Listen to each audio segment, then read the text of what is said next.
Yeah, yeah. What's going on, mother lovers? We are back with another one. That's right.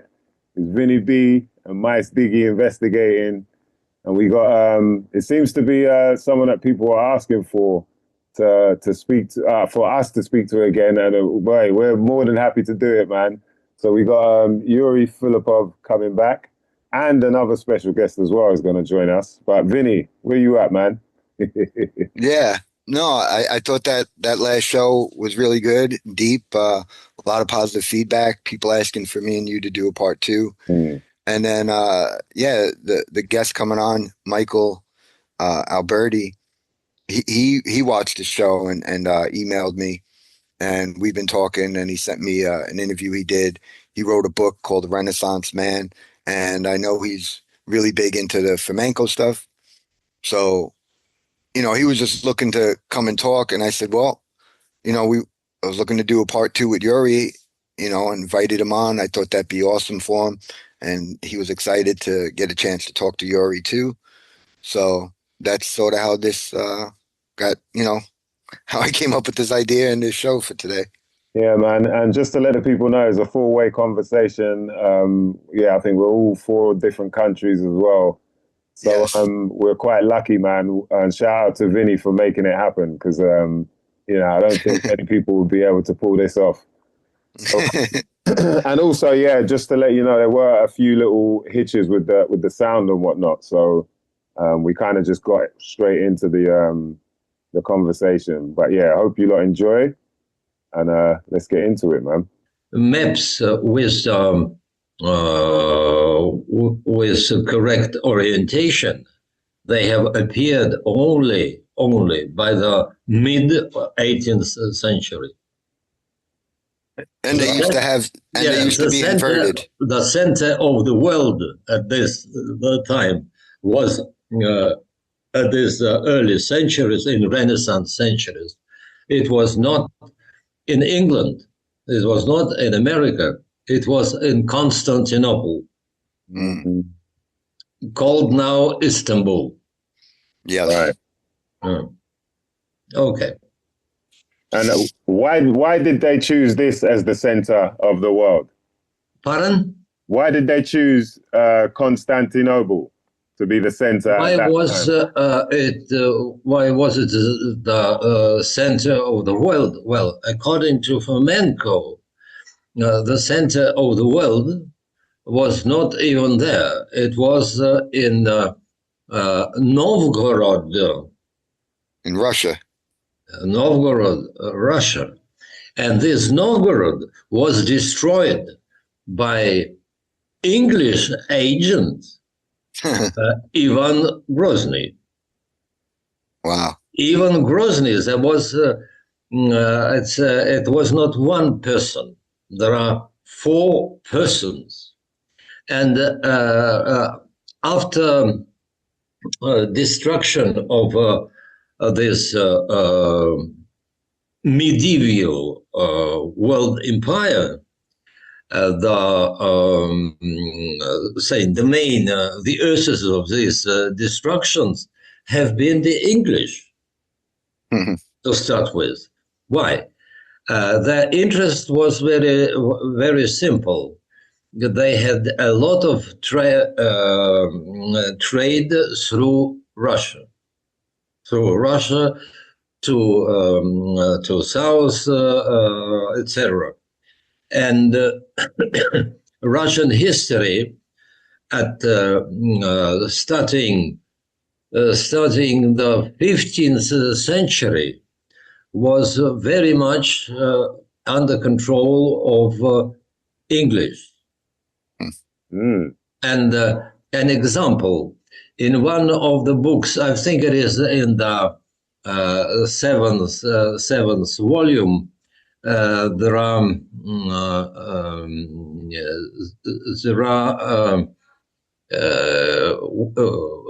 is text written by a gentleman with a strange name, Horsey. Horsey. Okay. Horsey, who was at that moment of time, he was the chief of this trading installation. Mm. And there's Horsey. He wrote in his book, which he published, which was published just one of the first books ever published in England. And it was end of 15th century. What? Wow.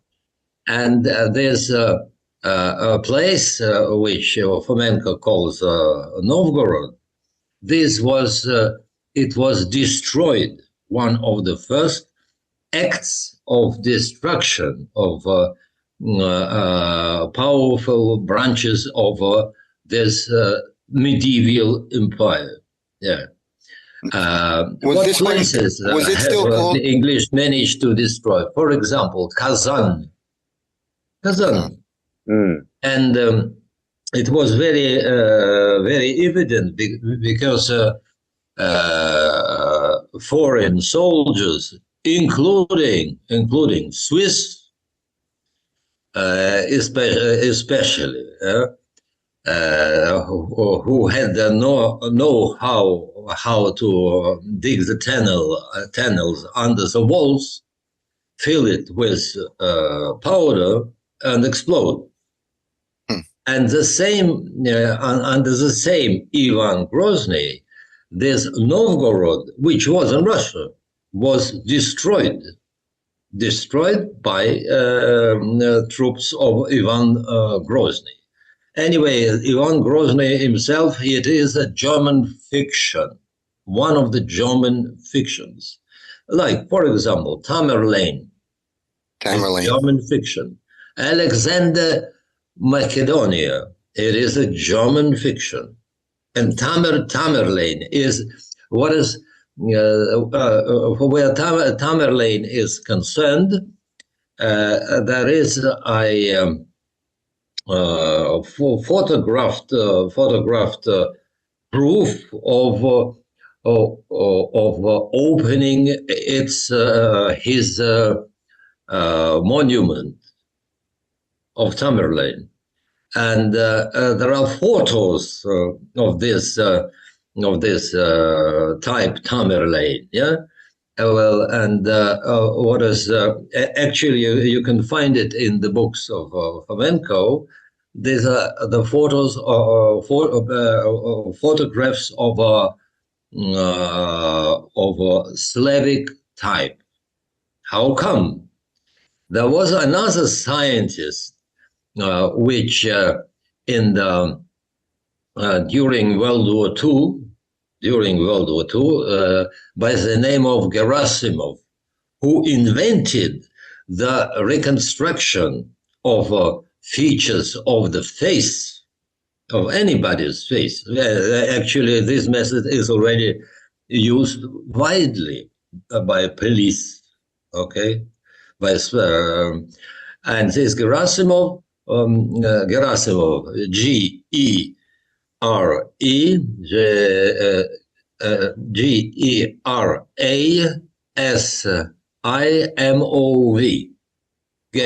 Gerasimov. Yeah. Gerasimov, who invented this technique, didn't exist before. Where they would create a facial reconstruction. And then what also happened that just after the war, by insistence of the government, Soviet government of Uzbekistan, they have asked to change the face because it was looking Slav. Right. What do they want to change it to? And there are proofs of it. Yeah? When the Uzbek national government, because the comically enough, USSR was not so united in actual account. Moreover, the policies of after-war Moscow, which was theoretically a communist government, were such that every second person in one of the republics had to be of a national origin. So if it was Uzbekistan, the number one, and his title was Secretary of Communist Party of Uzbekistan, Secretary of Communist Party of Tajikistan. Well, that's a kind of democracy. Huh? Yeah. And so the Uzbek government, he disliked the science of Gerasimov, but it is important to know that the fact that he disliked the same doctor and professor and academician Gerasimov, he didn't give a damn. Yeah? He evacuated. He came back to Moscow with his photographs, with not with a scalp, but with very detailed pictures of that story. He brought them to Moscow, but one of the local pupils of the same Gerasimov, has executed the orders of Uzbek chief.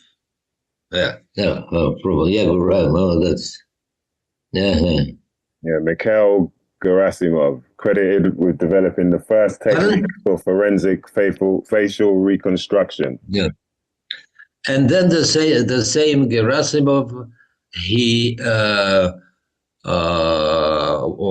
was at that time already. He was the chief of Institution of the Brain. Yeah, where does institution or research institution pop up? After the death of Lenin, Lenin died as a result after 2 years of illness, as a result of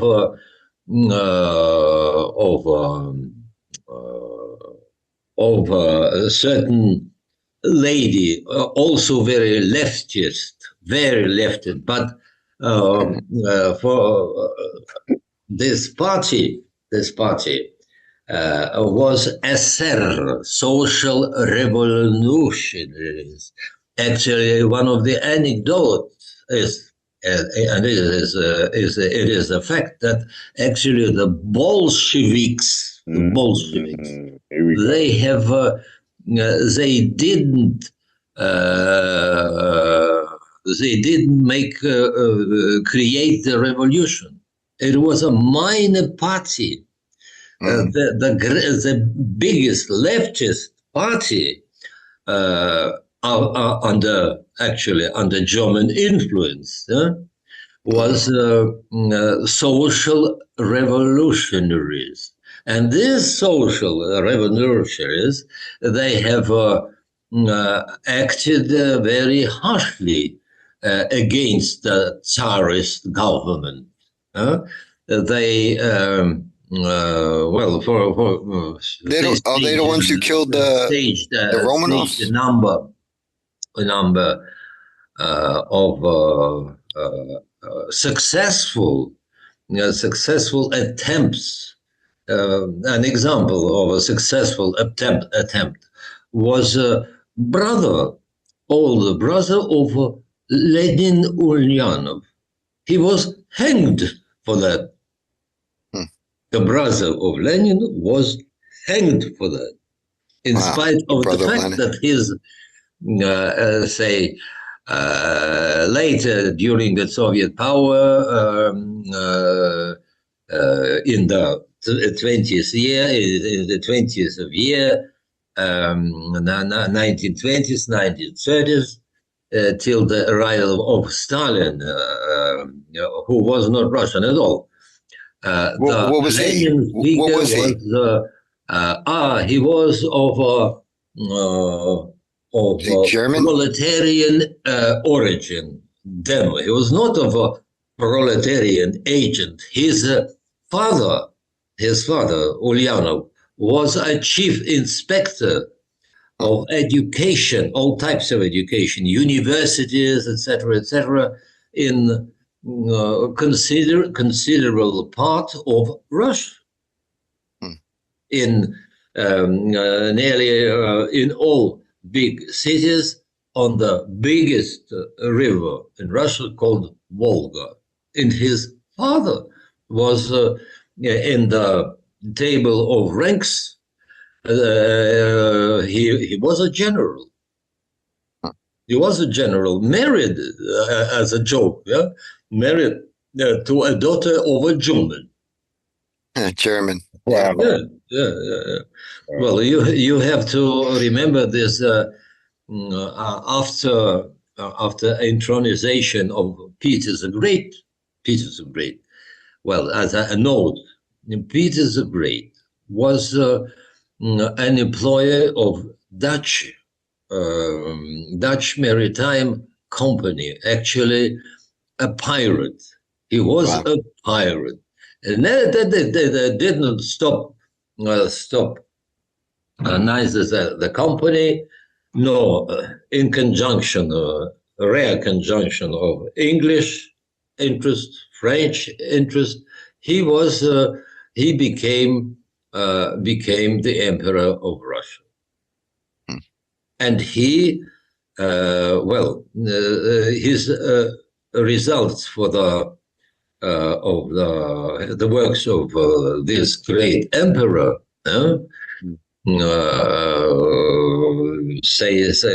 cost at least 10% of the population, at least, with a magnificent experiment of building by the Russian peasants who had no knowledge in constructing in places which was very watery. Leningrad is a swamp. Is on the swamp actually. Like a swamp. Yeah.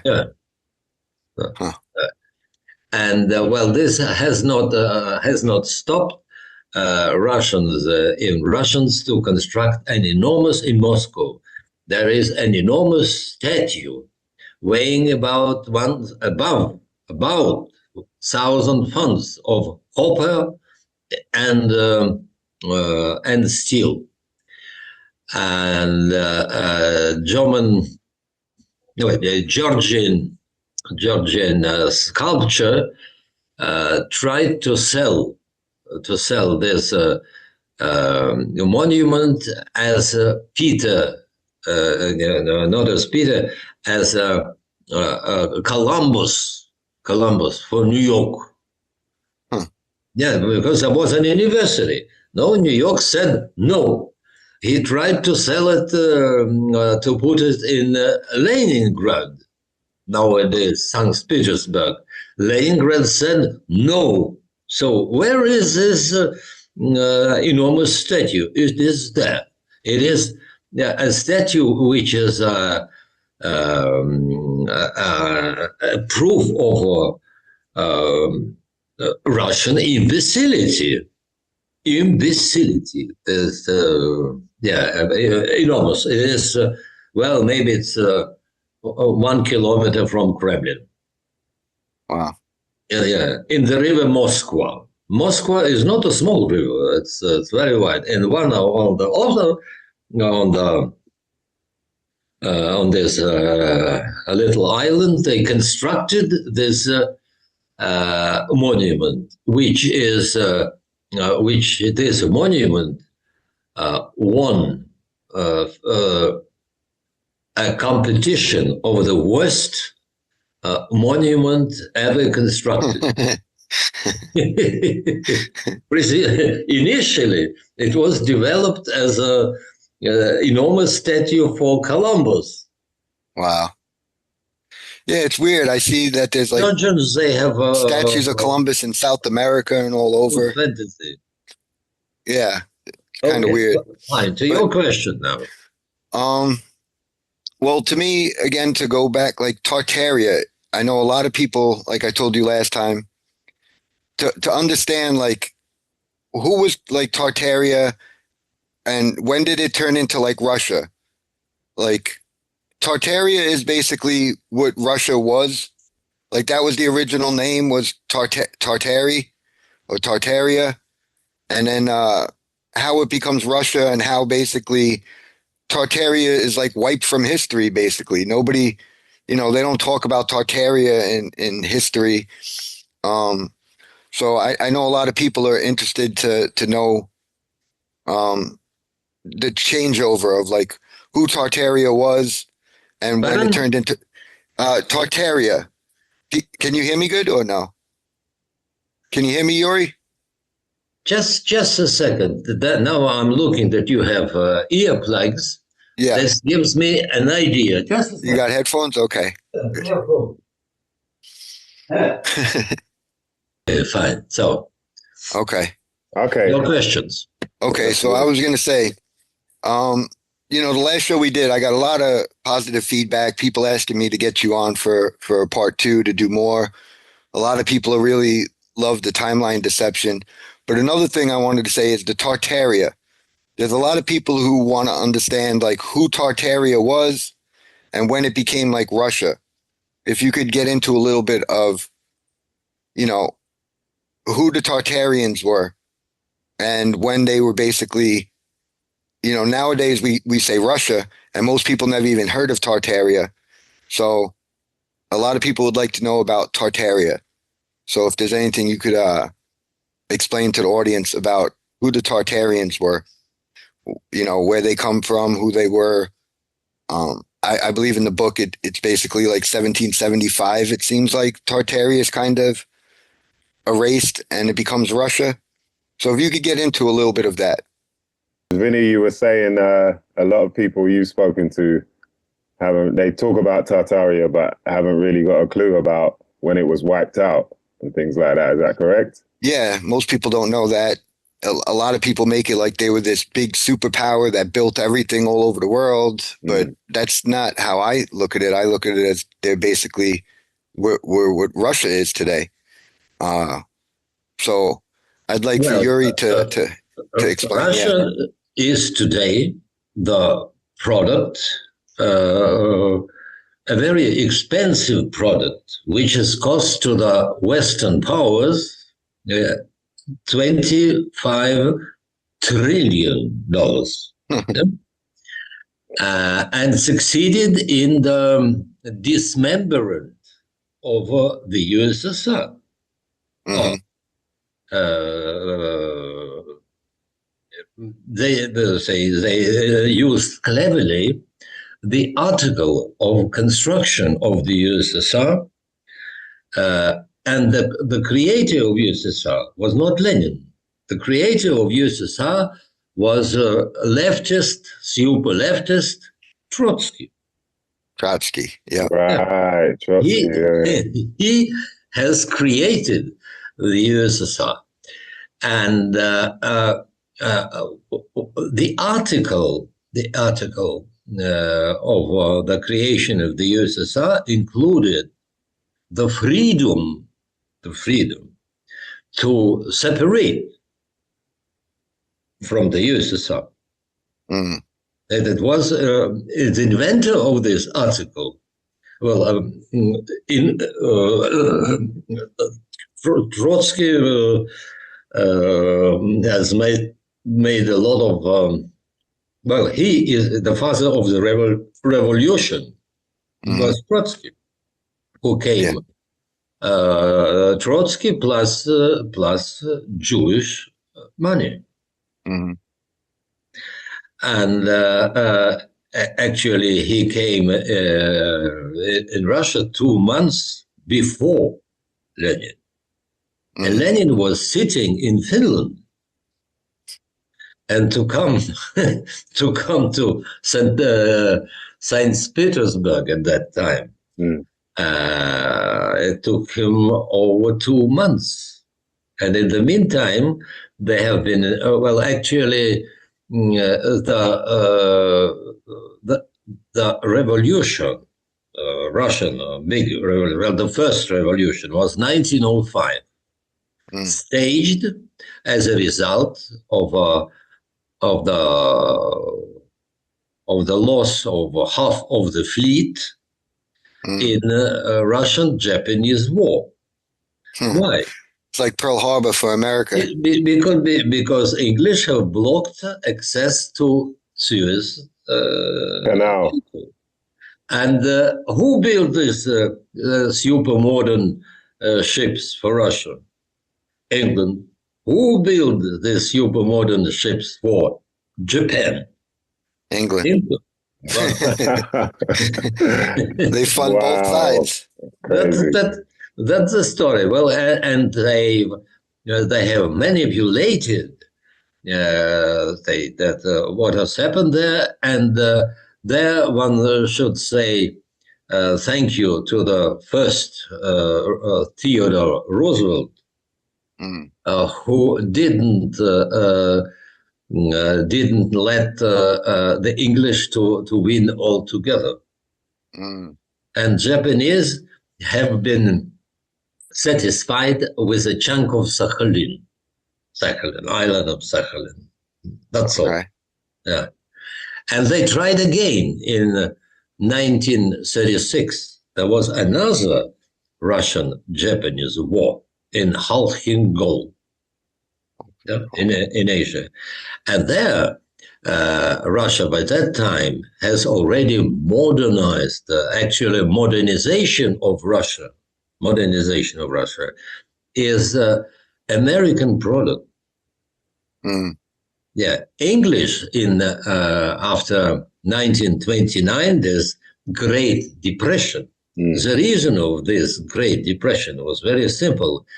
And Americans have already mass-produced everything faster and better than English.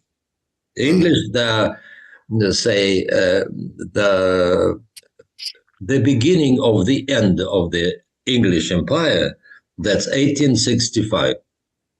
1865. And England tried many times. That's why, on my side, if you look at it, there is a page called World War One, and there is part of it prelude, and have a read. It's interesting. And there is also a page, World War II as replay of World War One, and there is another page, World War III as a replay of World War II. There are many details. They're not quite finished, but I can assure you there is a lot of very interesting facts and materials. But I wanted to ask you again more about Tartaria. Pardon? Like Tartaria. The Tartarians, Tartary. The Tartary. Before it was Russia, it was called Tartary, right? The Mongols and the Tartarians. Can you? Well, Tartaria. Yes. Yes, Tartaria. This is another German-made story. Oh. See, this is what. Yeah, I'd love you to get to whatever you could tell me about the Tartary. Here we go. Here we go. Tartaria existed. One may say this what is medieval world empire. And there was a medieval world empire covering Eurasia, not all of Eurasia, but say northern part of Eurasia, Canada, northern part of the USA. Mm. Yeah. And parts of South America. South America too. South America too, but parts. Uh-huh. And now, so waiting for your guy, I would like to have a smoke. Yeah, go ahead. We're recording again now. Okay, that's fine. Okay. Don't object. So I got a question for you. There's a lot in the books about these phantom stories. If you could go into like with Troy, it seems like the story of Troy has been used in different places in the world. Like these phantom stories, if you could get into that, explain, the Trojans, the Turks, the Goths. Like basically, it's these phantom stories you guys are saying. Like the story of Troy is the same story that they're telling in another country, but have a different name to it, right? They call them phantoms in the books. Do you know what I'm talking about? So the stories that have been repeated through history. Well, the story of Troy, the story is a concoction by a German adventurist. Okay. Let us say German Indiana Jones. German Indiana Jones, and he meddled in many stories, but one of the stories where he really meddled, including dynamite. You do not make excavations with dynamite. That's what he did. Yeah, the treasures of Troy. He ordered these treasures, these trinkets, from gold, silver, whichever, with a new French company of Bulgarian origin. Anyway, yeah. And say he tried to make German Academy of Sciences to buy this Troy treasures. Well, and the German Academy of Sciences sent him to hell. No. Yeah. And then after the war, this presumably of enormous historical value, fakes of enormous historical value, were sent to Russia. Sent to Russia, and what happened there? Very popular. Say they landed in Pushkin Museum in one of the as a rarity. And what happened then? That's 30 years later. The unimaginable fact that the Russians gave back this this artifact, fake artifact, to Germans. Together. Well, in the meantime, it is in the years 50, 55, 60. There's a story attributed to Khrushchev, who was a big Russian boss. Also a result of English manipulation. In fact, I was looking at your videos on YouTube. For people, Iouri Filippov has a YouTube with a bunch of videos he's uploaded, and one of them is showing, I believe it was in Pakistan, not that long ago, where they had a mummy on display, and they were trying to say this mummy was thousands of years old. They made the mummies themselves. Well, and then they made it. Yeah, it was a recent, and they faked the whole thing. Wow. Yeah, I put it in a video. Yuri, you got a lot of good videos on that. It also like the fake dating methods where they'll say things were thousands of years ago when it was only just a couple hundred years ago. The isotropic dating, the uranium dating. It's like they want to push everything as being a long time ago, when in reality it seems like all these artifacts and stuff are pretty recent. Well, the thing is that, for example, C14, you can't analyze metals with it. It is you can analyze objects which have been living objects, which have been breathing the air. Oh, okay, like Right. carbon or something. Yeah. You can carbon analyze human corpses, or animals.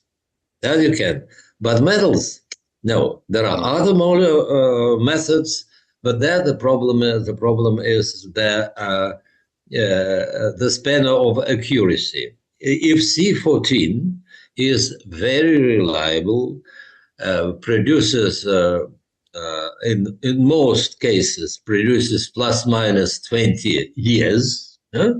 Yeah. With an exception, there is one exception for products of people who lived near the sea, who and there you can't get because of the salt. Too much salt. You can't get any results. Other methods for dating artifacts, yes, they are, but their exactitude, it's not plus minus 20. It's not plus minus 200. It's to start with very good for geology, plus minus 5,000 years. What? That doesn't seem that accurate. That's crazy. Well, that's the thing is when you trying to understand it is like, how can you tell if you're saying something was, say, 200,000 years old? How do you know? Like, what is the measurement to say, yeah, this is correct? Yeah, there's not. There are dozens of hundreds even artifacts which are unexplained. We don't understand how the ancients could have done it. Yeah. Well, there are monuments weighing hundreds of tons, etc. There is Pasqua Islands, etc. There, with a rare exception, exact methods of verifying the proposed dates, and it is not the case of the Pasqua Island. There, one should say they have used all methods, and then they have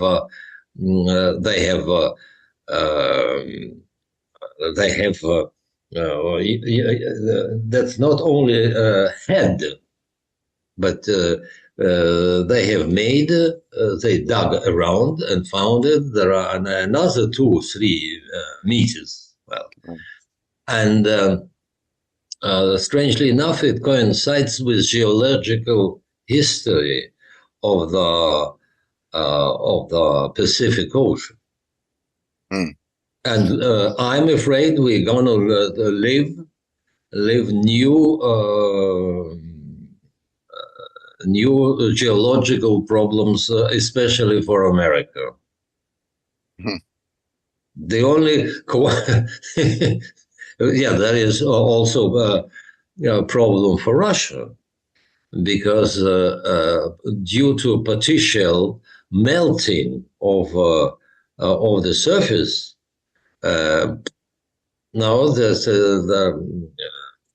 the old construction, old, not old, about 50, 60 years, made during the Soviet period.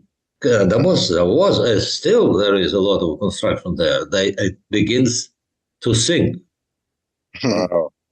in the form of swim. It was swim. It froze, and then suddenly there is even places of increased subterranean volcanic magma. It's not limited to United States or to Italy. It is magma layer. It's not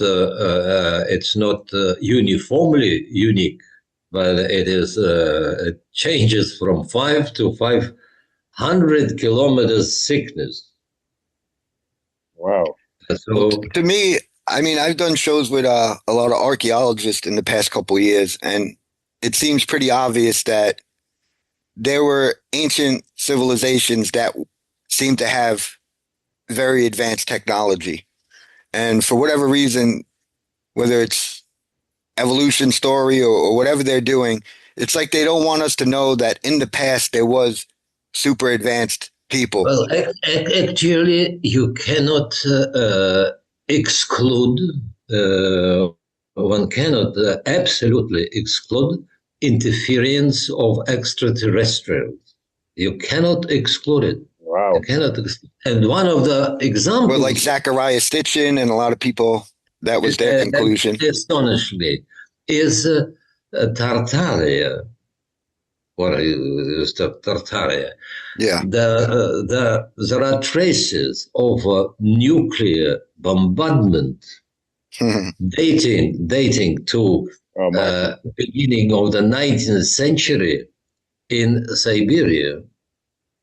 And the proof of that is very simple. For on the territory of millions of square kilometers, on this territory, there are no old trees.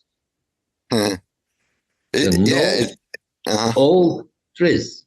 There. Bye. Why? Hey, hello. Oh, hey, Michael. Oh. Can you hear me? I'm actually just testing out this new mic right now. Sorry. Is everything coming in clear? Yeah. You're clear.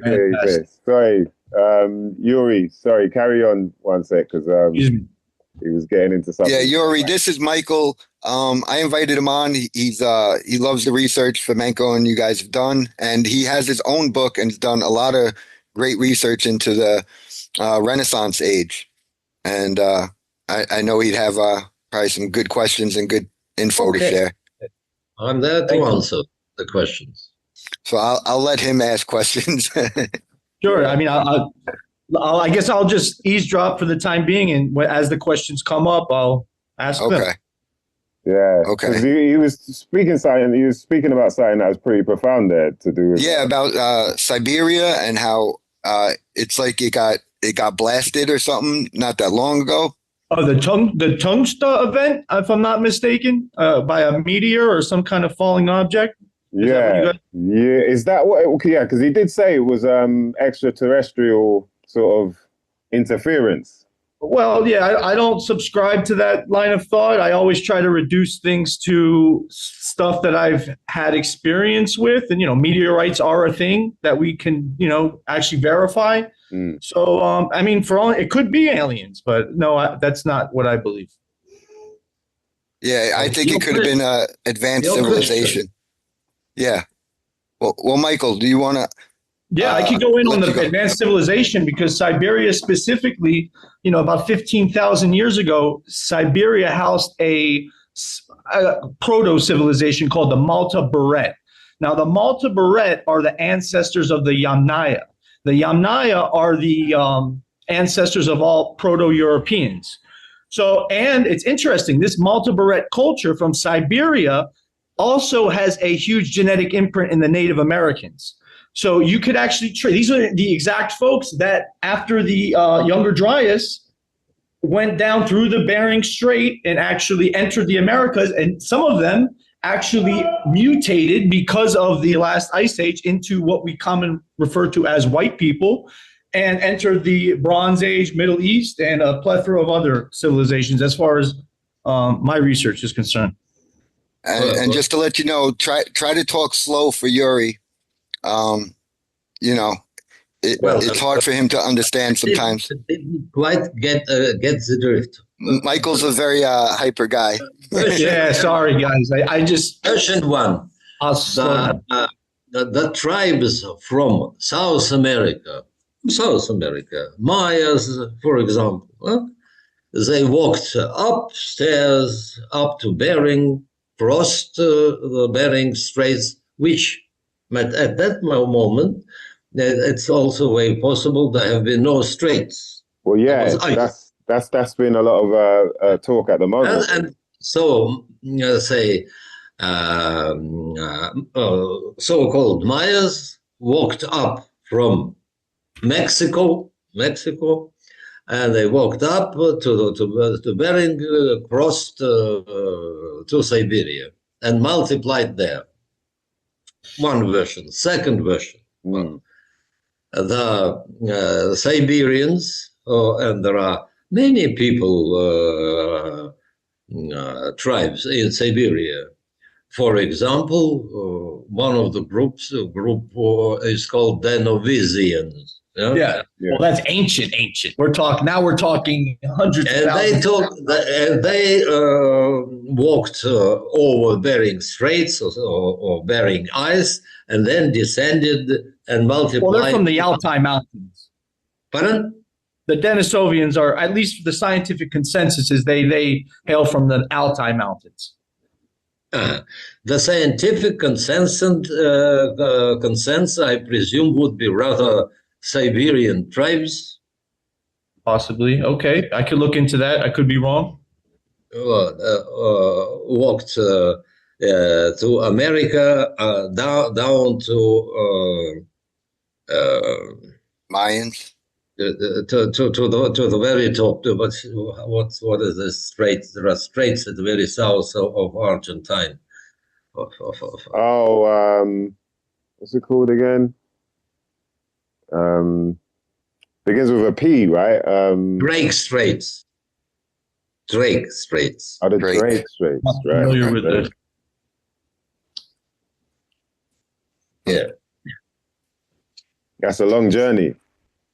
Yeah. It's a long journey. Good for health.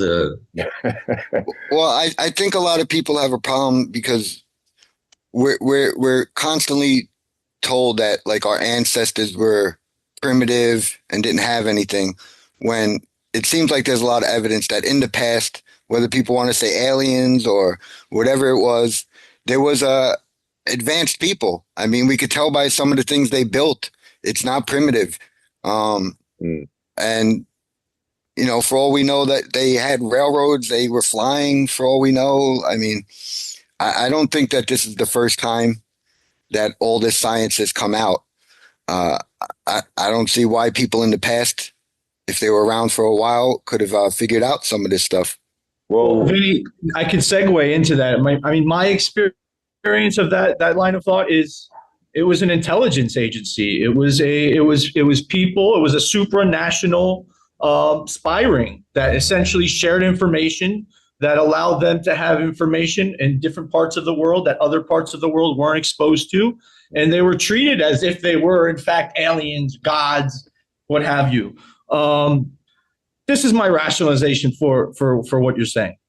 Yeah, I've heard you talk about this, but you talking about mostly like the Renaissance age is when these. Well, I also argue that the vast majority of, because what we're talking about right now is before written history. So we're speculating on archaeology. So yes, this really isn't but I do argue that we came out of an age, which is essentially, that's why I understand where you guys are talking about, because I was like, okay, where do people come from? And this gets into before written history, and you can trace that through genetics. You can trace that through a variety of different things, technology.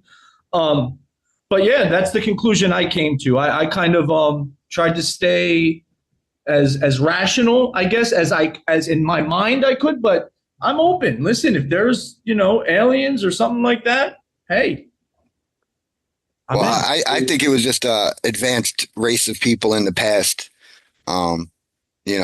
Whether it's, what we consider Zeus and these people or whatever. If you think about it, advanced, and this isn't getting into it. When we talk about advanced races, which I got into my last topic, because when you talk about the elephant in the room about Italians basically technologically advanced, outperforming everybody in the 15th century, obviously those are Europeans. But when you talk about advanced races, number one, which I spoke about, I'll get it. If you look at just sheer numbers and replication, if you look at the other animals in the animal kingdom, their job is to reproduce. So if we want to look at just based on that, you would obviously look at Africans as the superior race. It depends. My point is that every race has superior and inferior or strengths and weaknesses. That's my opinion based on my research. So and it's. I know it's controversial to even say that, but statistics don't seem to lie. So no, but it's like what you're saying is basically what is the standard to say that you are advanced? Exactly. That's my point exactly. So what is it? Right. Yeah. So it's that thing of like people living in the city would struggle in the jungle. So then how smart are they? So it's that thing. But Iouri was talking earlier because Vinny was asking about the Tartaria thing, and Iouri he kind of hit us in the head with this one because he was saying basically the Tartarians weren't just people from as we're saying like Russia. He was saying there were people in South America, like Canada. And places like that. Can you elaborate a bit more on that? Because I don't think you got to finish off. Sure. So as far as I'm concerned, Tartaria, I never really got into just researching Tartaria because just that word. I definitely researched the beliefs behind Tartaria, but the word in itself, I think, is a way to kind of throw people off that are more less conspiratorial. Once they hear that word, it's like a red flag. I'm leaving it alone.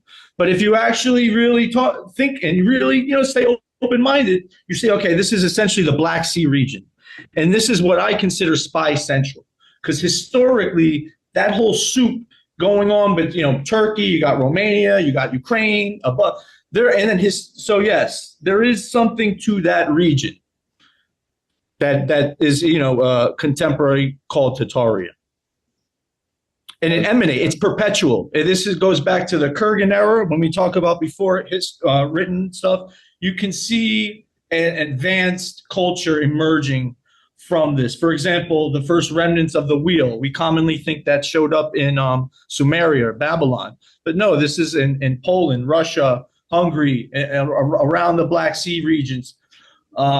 Same thing with writing, the Vinca script. When you look at Sumerian cuneiform and where that exactly emerged and how that emerged, you do start looking north, and definitely the Black Sea is a prime suspect in my mind.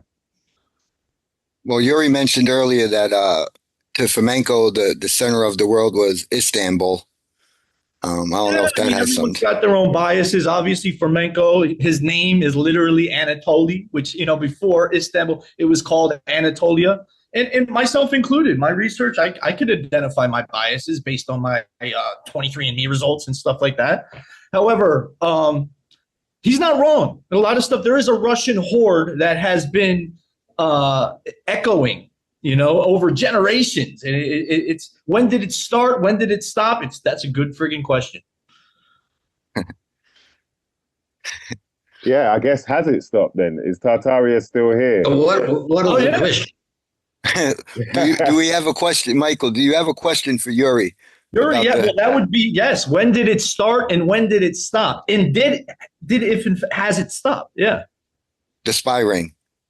Well, I don't know if he agrees with my theory, but as far as that Tartarian power projection, for lack of a better term.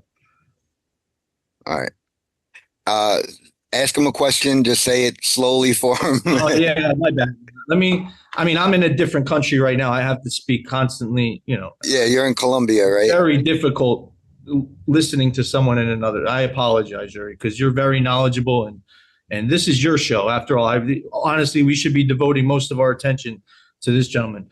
But yes, my question is when did it start and when did it stop? This Tartarian power projection, this force that has been emanating, these raiders. It's like it's we get the Goths, we get the Huns, the Vandal. There's just so many.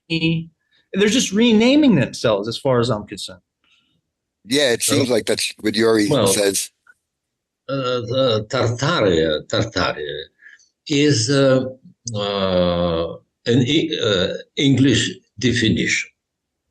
English definition. In definition, which surfaced surfaces on the edition of one of the first editions of British Encyclopedia of 1771. Mm. Yeah. It surfaced there, and then this story with Tartaria, it ended. It ended with development of Peter the Great. Yeah, and then his successors, Empress Elizabeth, another very cultivated Ekaterina II, pen friend with Voltaire to make it. Yeah, and the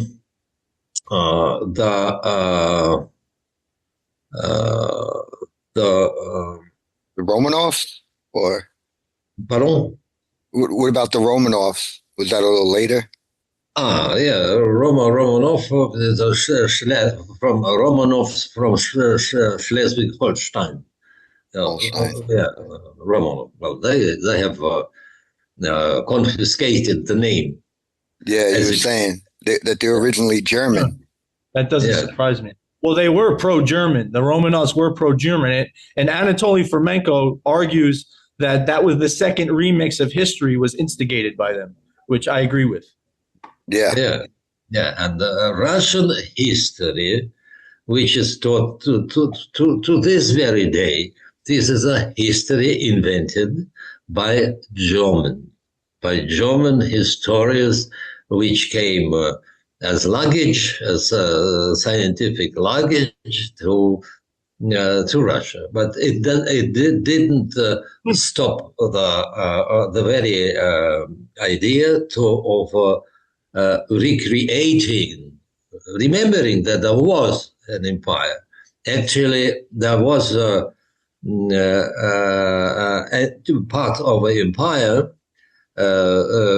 which was behind the Ural, which was, and it stopped its existence for the first epoch was done by one of the Ivan Grozny's, and Ivan Grozny's is terrible. Ivan Grozny is terrible. There have been four Ivans, you were saying. And says the first trial, successful trial, was taking of Tobolsk, well, let's say, reflected exactly by this British Encyclopedia of 1771. But it didn't stop there. The idea of reconstructing very big empire, reconstructing anew. The old empire, it's ended in, say, the whole civilization, human civilization, it dates from today, about 1,200 years. Yeah. And this empire to create, it took good 200 years. but it also took another 300 years to break it into pieces. One of the most active peace in breaking Russia was England. England destroyed Russia.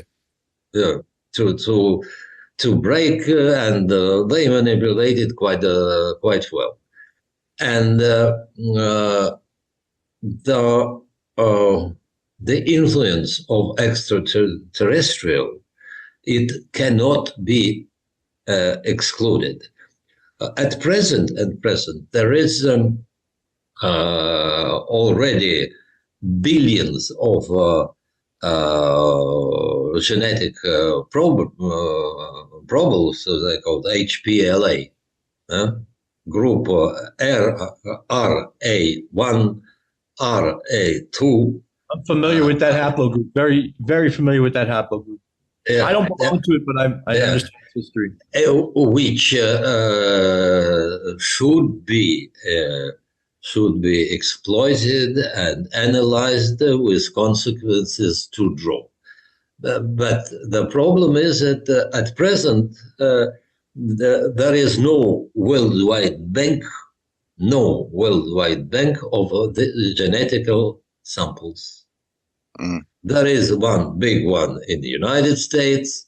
There is big one in Germany, in France, separated on top of it. Even in NATO, there is no unified bank of genetic data. Never thought about that. No. And sometimes, maybe you heard of actually inventor of genetic dating by the name of Kniazev. KN. K-N-E-Z. Yeah. Okay. A-V. Kniazev. And you're saying he was big with creating this genetic. You're saying he was like the guy who created genetic. That we have to remember that the very ideas, that the very notion of genetics is fairly new. Yes. I'd like to point out, maybe this is a good time because I've barely 60 years, and it became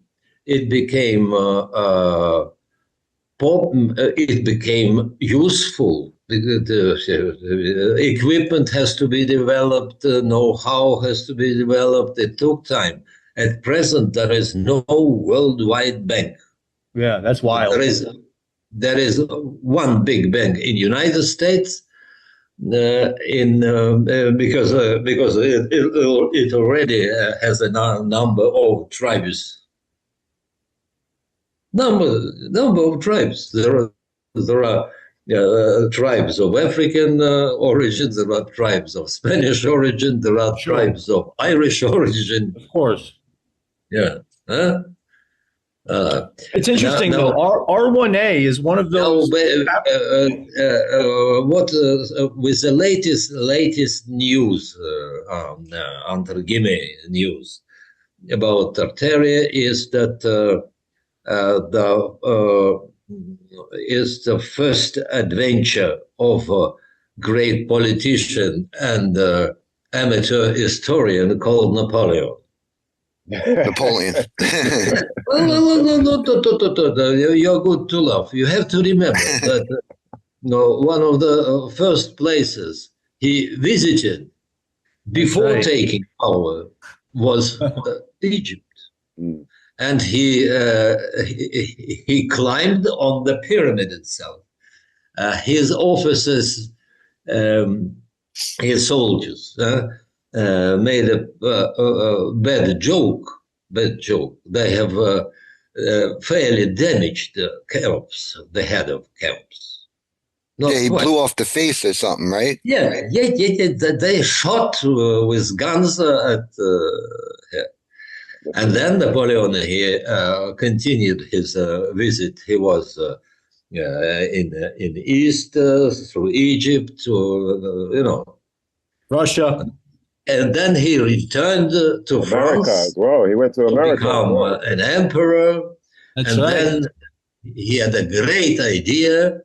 And where to your information, right now France has 91 departments, including foreign departments. 91, yeah. Wow.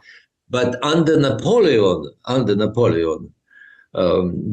before his defeat in a Russian adventure, which has cost to Europe 600,000 people, another 50,000 French, but this expedition was not only French. There have been Germans there, Poles, well. And so his next step was trial to continue his exploitation. Because actually the talk of Tartary, after it was, say, for the first time pronounced and printed by English, was already talk of towns and cities in Europe. Mm. Right. And there have been imitation maps, presumably from 12th century. My God, that's rubbish. All ancient maps were printed after 16th century. Printed or drawn. There was none. So after demise of this failure of Napoleon, and then the further development of Russia, Russian emperors commenced to reconstruct the empire, and they reconstructed it. Well, one of the former parts of this empire, England, which is called England, well, didn't like this idea at all. Well, the end result of it, 2 world wars. With 200 years of wars between France and England. Prelude. And say it has, so the Tartaria was, former Tartaria was civilized, re-civilized with governors, and not only the governors plus military units plotted in all the Siberian cities. Some of the cities were constructed especially for that. Yeah. Wow. And this reconstruction of this great medieval empire, it went up to middle of 19th century. You have to remember that Alaska and north of Canada and part of the United States, it was Russian. And then the Russians, then Americans bought it. Well, whereby the democratic parliament, American, resisted it. They said, we don't want it. No. And the Republicans came to power, and they paid. To be more exact, they they paid nothing, because the payment went through. This enormous £7 million of that time. That's a lot of money. Maybe today it will be £7 trillion. Yeah, maybe not, maybe less. Well, £7 million. Russia never got a cent of this money. Wow. Never. You know, I seen it in one of your books where it shows these maps It showed maps of America. On my site, there is even the photograph of this check. Really? Yeah. And this check is in the Bank of England. Wow. Wow. I seen in one of the books, you have a picture of a map, and it's like, it shows America, but the West Coast isn't like really accurate. And you guys allude to that's probably when Russia still had control of the West Coast of America, like you're saying, and that the English didn't even know what it looked like because it was probably still under Russian or Tartarian control. And it wasn't until the Western expansion, when they expanded to the West, is when it looks like the English didn't even know what the West Coast of America looked like 150 years ago. It extended to the territories which have already been known. They knew it. It wasn't that much of discovery. It was a recovery. It was a recovery, but then Russians have, because of the interior problems, the mid 60s, 1860s. At this time, you have to remember that in that problem, Russia was still till 1862. Most of the population were servants. Well, what? Serfdom was. Serfdom. Serfs, yes, serfdom. What is also interesting to know that the serfdom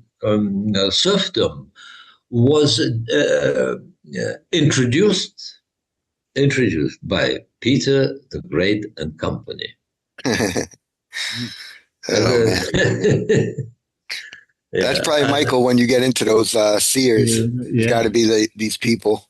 Yeah, because that's definitely leads into what I've heard you're very much into, Michael, which is the Renaissance. I mean, it all seems like a Renaissance in a way, like a rebirth. Right. I mean, it's a reset of civilization. I think every generation there's a Renaissance, man. There's this rebirth, and there's this creative destruction of old norms and new strategies. Because for example, the Black Death, plague. This seems to be something that's punctuated throughout history. And if there's a civilization, for example, Tartaria, if they're documenting humans for a long time, they're going to know when to capitalize on such events. The capital of Tartaria, according English, with effect, it was Tobolsk, with a population of 1.5 million. Wow, that's pretty big. Yeah. And it's interesting, the plagues, generally speaking, where you see where they're emanating from, it's along that Black Sea region. 9 times, whether it's Crimea, whether it, it just seems like I don't know if they're weaponizing it there, but who knows? Or is it just Germans telling us that? I don't know. Yeah. Exactly, right? Exactly. That's the other thing. That's why I only believe whenever sound and video started getting recorded, there's like a precious time, like 50 years from, I believe, the early 20th century, like 1905, I think, is when we first really started getting genuine video. And then from there until we started going digital, where everything went on CDs and you could really start tampering with it. But when we were still on the tape, I think that's really the only time when we can really get a peek at it. Trust.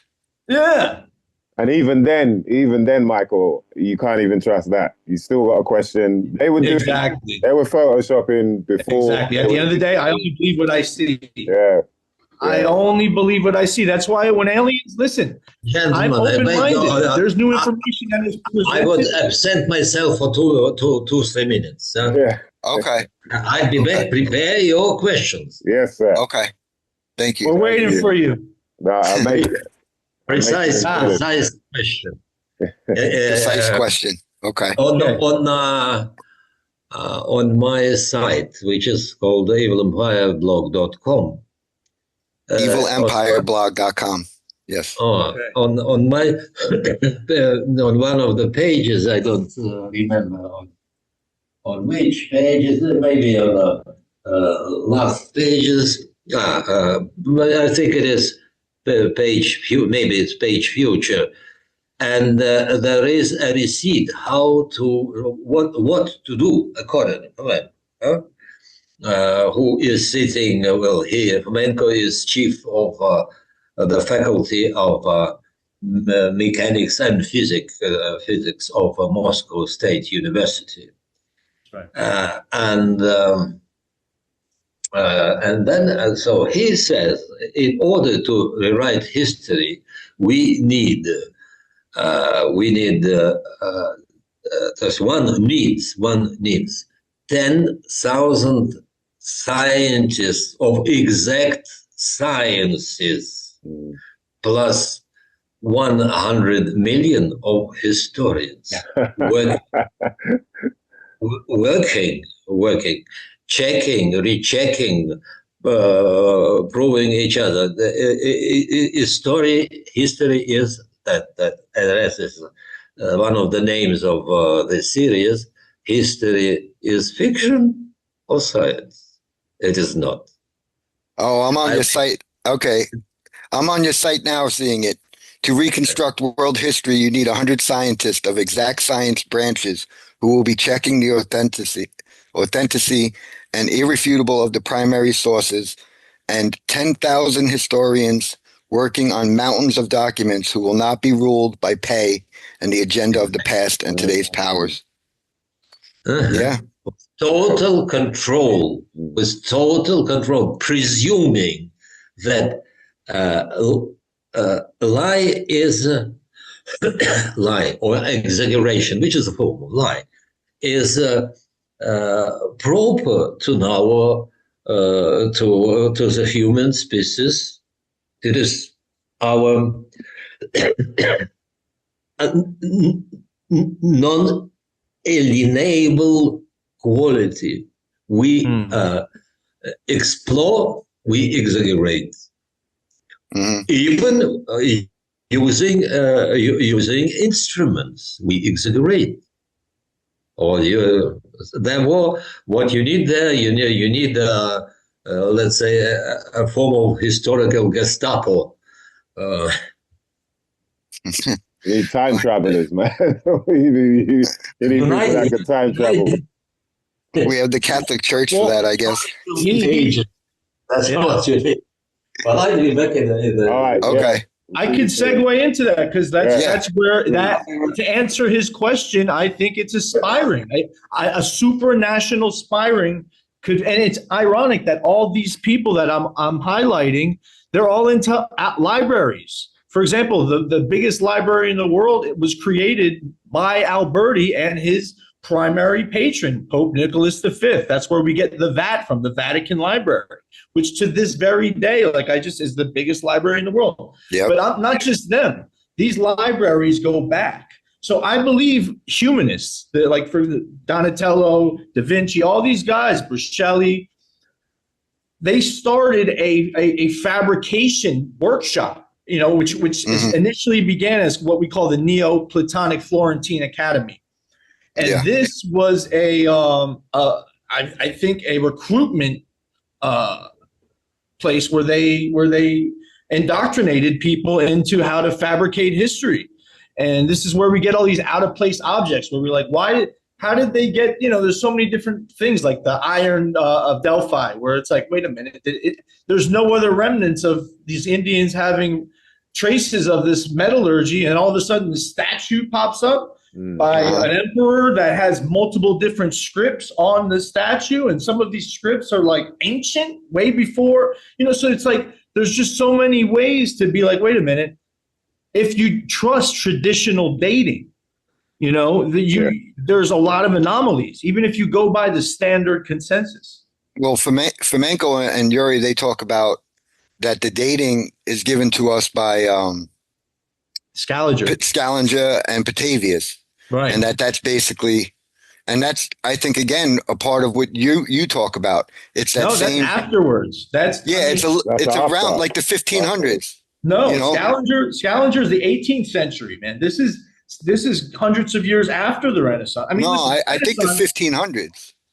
No, well, the 1500s, yes. I mean, Fomenko does say, but Fomenko says that the first time it was remixed was by the Medici during the printing press by Alberti and all these guys. He validated my claims mathematically and statistically. So I'm not just pulling this out of nowhere. Yeah. However, I mean, not all of my claims. Don't get me wrong. He doesn't mention the whole Mesoamerican element and verifying my claims, which we can get into on another episode.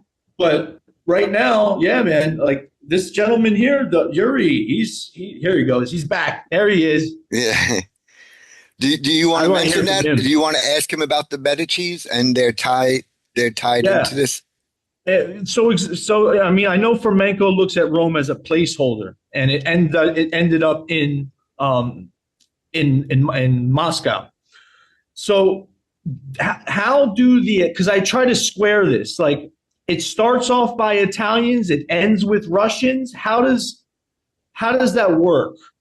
You know, in terms of in terms of like how Rome shifted from Rome, Italy, traditionally, to Moscow. And then, I mean, how did we went from Constantinople, for example, when Constantinople fell, how ironic is it that an Italian, Columbus, circumnavigated with a bunch of other Latins, Spaniards, Portuguese, and conquered the world? So if Rome fell, why is it that the same Roman people are dominating the earth still? You know, so it keeps dragging on. But what's more interesting is there's no real connection to the Black Sea here. This is why it's hard for me to square this, because I'm looking at the 15th century. And yes, you can look at, for example, John Hunyadi and his son, Matthias Corvinus. You can look at Vlad the Impaler. After all, Romania is the only Latin country bordering the Black Sea.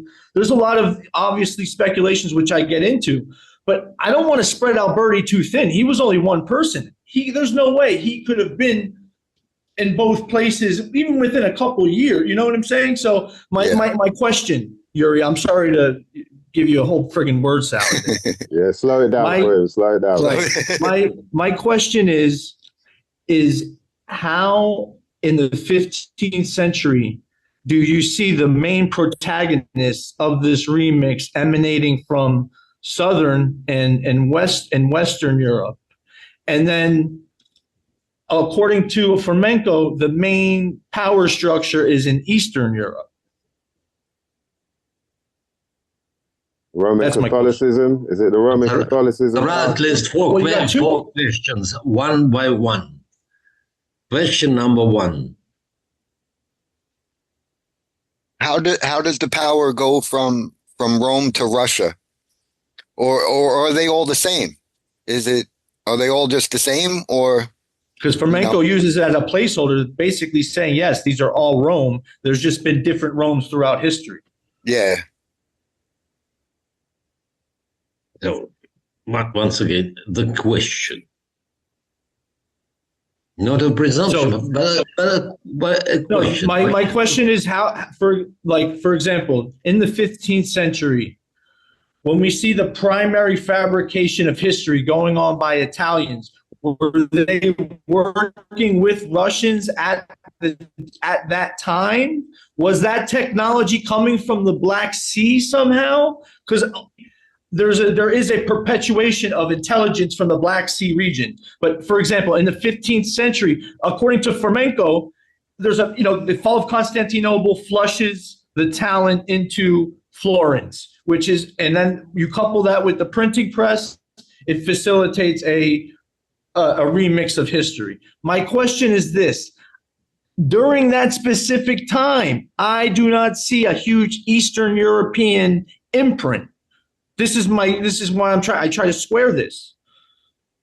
So and my question is, for example, were there Russians involved with the Medici and the fabrication of history in the 15th century, essentially?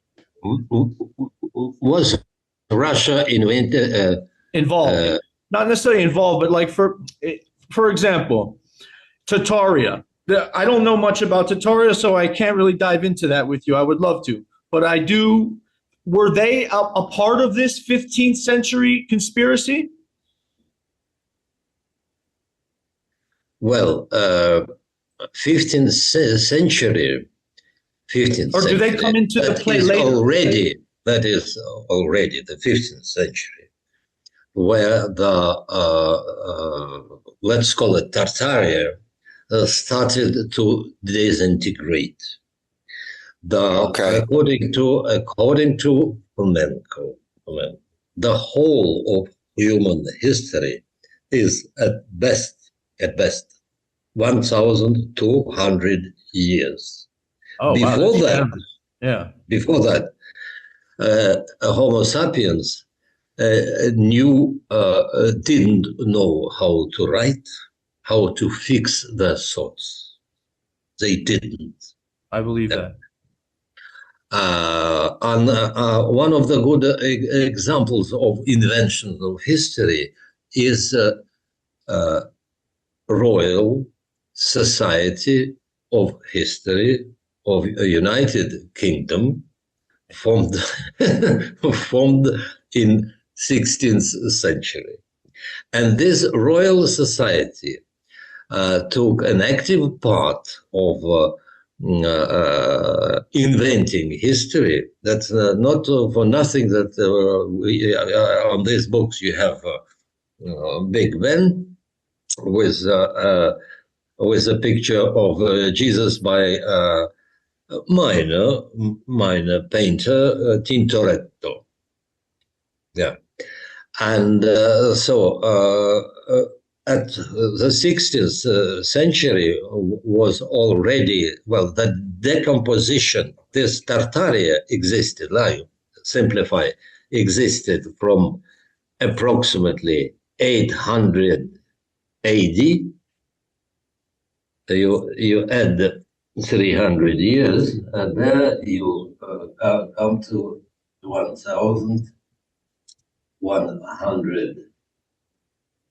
Yeah, and then the disintegration started. The disintegration on one hand, and invention of religion, common religion, which then started to disintegrate into Arabic current, Islamic current, and by 12th century, the Tartaria was known. The fact that what happened later,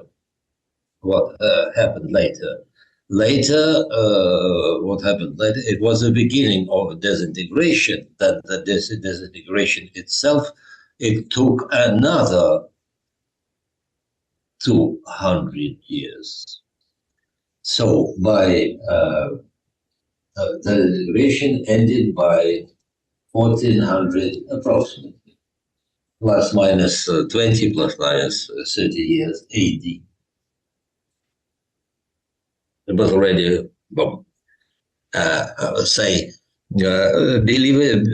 it or not, one of the figures of Russian history invented by Germans, I repeat myself, this is Ivan the Grozny. It was not one Ivan the Grozny, there were 4 of them.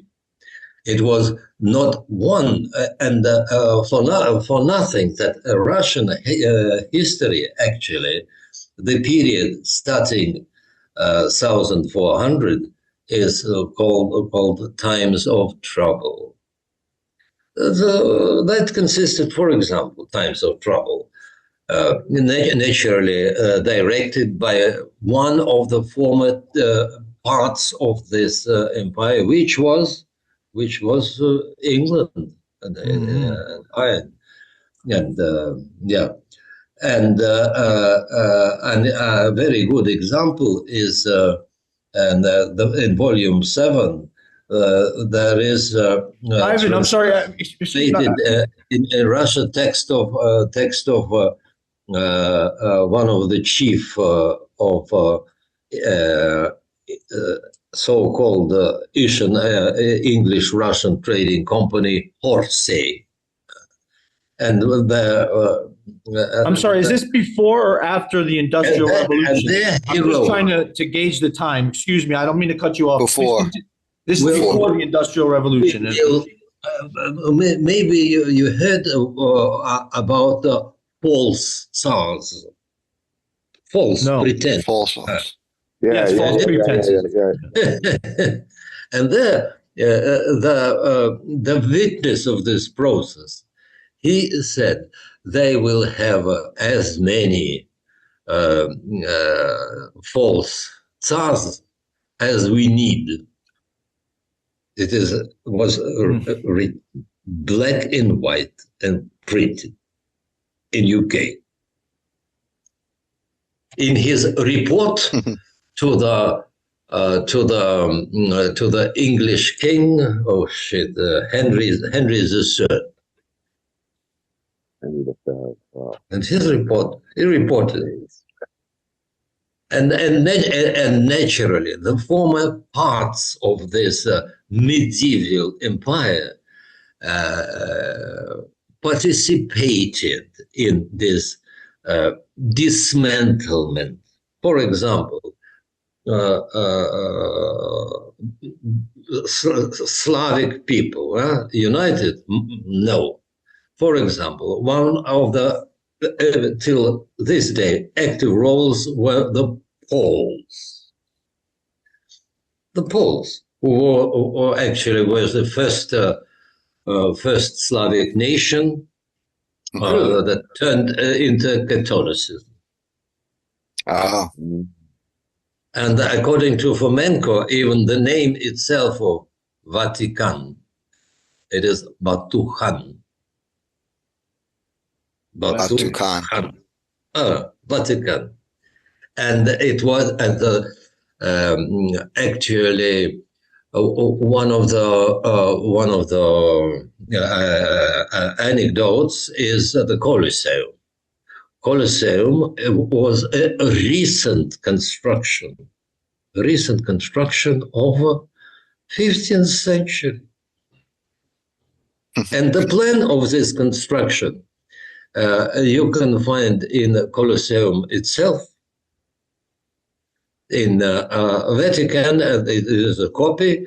Original is in the copy of Vatican. Yeah, I saw that on your YouTube channel. You have a video on that showing the brickwork and the document. Moreover, analysis of the, we have to remember such a chemical phenomena which is called brick.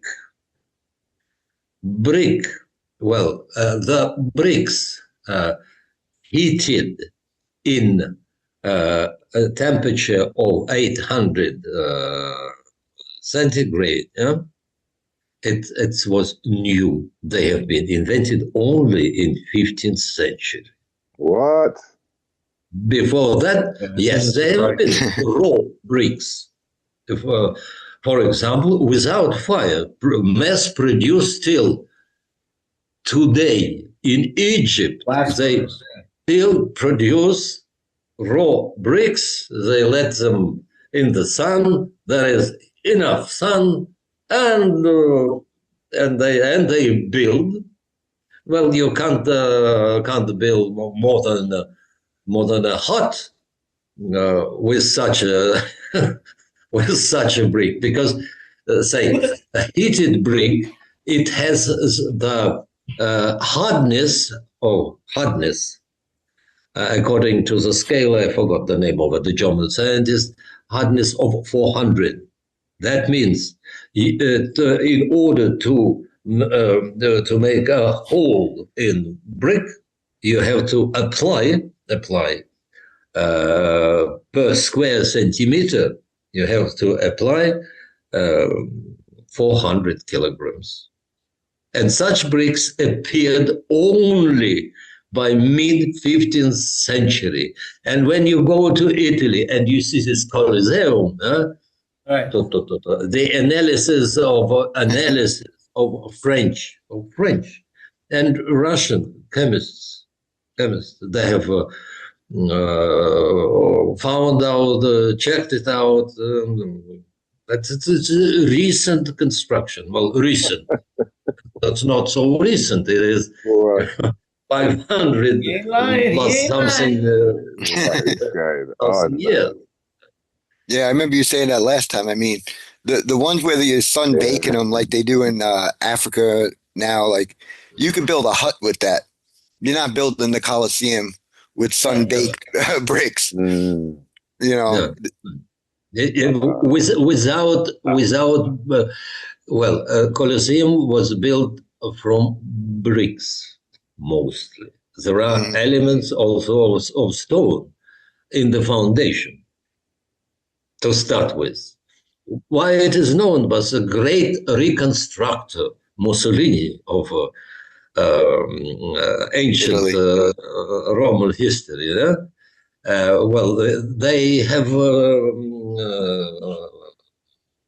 they have made digs under Colosseum. There was no bricks. There was stone.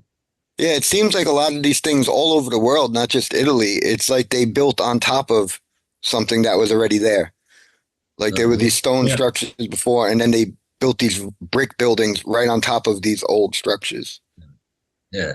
And the next biggest, that is also interesting to know, the next, apart from Italy, where in Italy the bricks, fired bricks were invented. The next place where there was a lot of construction in bricks is called Moscow, Kremlin, all bricks. All bricks made made with this Italian technology. And Kremlin does not, Russian historians claim, wow, Moscow is 900 years old, 1,000 years old. Rubbish. Yeah, Roman concrete has always intrigued me. Kremlin, at best, it has 400 years. That's all. That's all. And I thought, because they say that raw bricks in Russian climate, where there's also snow and rain, it won't. It won't hold. It won't survive. That's a really good point out there. Yeah, I saw this meme on Instagram, and it said it had basically different countries and their weapons. It showed like the Sith in Egypt and the sword from England, and then there was the part about Russia, and it just showed a huge snow-infested barren land. Like Russia, by default, is a weapon. Well, the climate alone. The red place is not made of bricks. It is made of stones. Wow. The place, enormous place, there are no bricks there. The walls, yes, bricks. And a couple of buildings not far from Kremlin, also made of bricks, but not a lot. And one of the reasons for that, one of the reasons of Napoleon's intervention was destruction of what was left of this empire. As a joke, his attack on Moscow was approved by a Russian emperor of that period, Alexander I. Approved. Wow. Yeah. Moreover, a couple of smaller detachments, cavalry detachments, all Russian origin also participated. Yeah. Moreover, so they were destroying their own history. It's not French who have destroyed destroyed. What do you think their intentions are, Iouri? What do you think their intentions are? What is their MO? What's their motivation? Pardon? What is their intentions? Why are they destroying their history? What is the reasoning? What's the ultimate aim? What is their goal? What was the goal of destroying? Well, is there an overarching? The goal is very simple. This medieval empire, apart from writing and registering, it invented the notion of taxes. Taxes, and all countries paid taxes. Good point. And that was the reason of destruction of an empire as soon as they felt that there's no force anymore. Say the reason of how the people from Tartaria managed to ride as far as France and other places in Europe was very simple. Invention of the horseshoe, horse stirrup. Oh, horseshoe, horse stirrup. Horse stirrup. So like that the was the Cossacks. invention. Exactly. Yeah, I've never made that And connection. cavalry. It's not the Russian footmen soldiers who played the decisive role. Horses, sabers, etc. Well, this seems to be a reoccurring thing with horses, because from the moment that the Eastern Europeans started domesticating the horse. But then something else. One of the pretensions of world history, now there is a new source called China. China claims we have invented paper, we have invented printing, we have invented powder. No. China did not exist as a state till 16th century. Well, sometimes you just got to see what it is now. Like a lot of the inventions in China are a result of other people's. They're just really good at replicating it. It's like they put other information on steroids. But what's another interesting thing is the original Latins are of actually Eastern European descent, and that's courtesy of the horse. Just a point. I just put that together. I'm like, wait a minute. They're like Hungarian. They're Celtic Hungarian. Those were the original Indo-Europeans that are what we that's the tribe, the Latins, which are of Eastern Europe. Anyway, because I was trying to make that was one of my initial questions to Iouri was like, hey, why is there a gap? But when you take it back to the Stone Age, you're like, wait a minute. Oh, there is a connection there. Anyway, sorry, excuse me. Don't worry. Another question: Why the holes on this 3,000 miles long wall are oriented in the wrong size? The Great Wall of China, yeah. Yeah, that's one little question. It doesn't have 3,000 years. No. Yeah, Marco Polo never mentions the wall either when he goes there. But I'm saying Marco Polo is definitely a fabrication. That's besides the point. But it's just ironic that the wall's never mentioned, in the whole book. Uh-huh. Okay, gentlemen. So, ask. You have my email. No? If you have questions, send me a little email. That's all. My email is like my name, Iouri.Filippov@gmail.com. Yeah, and I'll give it to you too, Michael. I'll give you his information. Oh, cool. Perfect. And and for people, Iouri's on YouTube also. You could find some videos and stuff with his name, Iouri Filippov. We'll put it in. And Absolutely. like I seen the one was a blood tax you did it on, Iouri, where it was like a blood tax in Russia with the Cossacks, and it was again about taxes or something. They were going around. It was about collecting taxes. Yeah, and they called it the blood tax or something like that. Do you know what I'm talking about, Iouri? Pardon? The blood tax. I seen it on your YouTube. One of the videos recently you put on, and it was talking about they were going around collecting taxes. The blood tax. Do you know which one I'm talking about in Russia? The blood tax? No, Yeah. no blood. That it means soldiers. Yeah. The parts, the departments of this medieval empire were obliged to Like a lifelong service. soldiers, yeah, and then not only that, well, most medieval castles in Europe, especially ones that are dated to 12th, 13th century, they served a military purpose. Mm-hmm.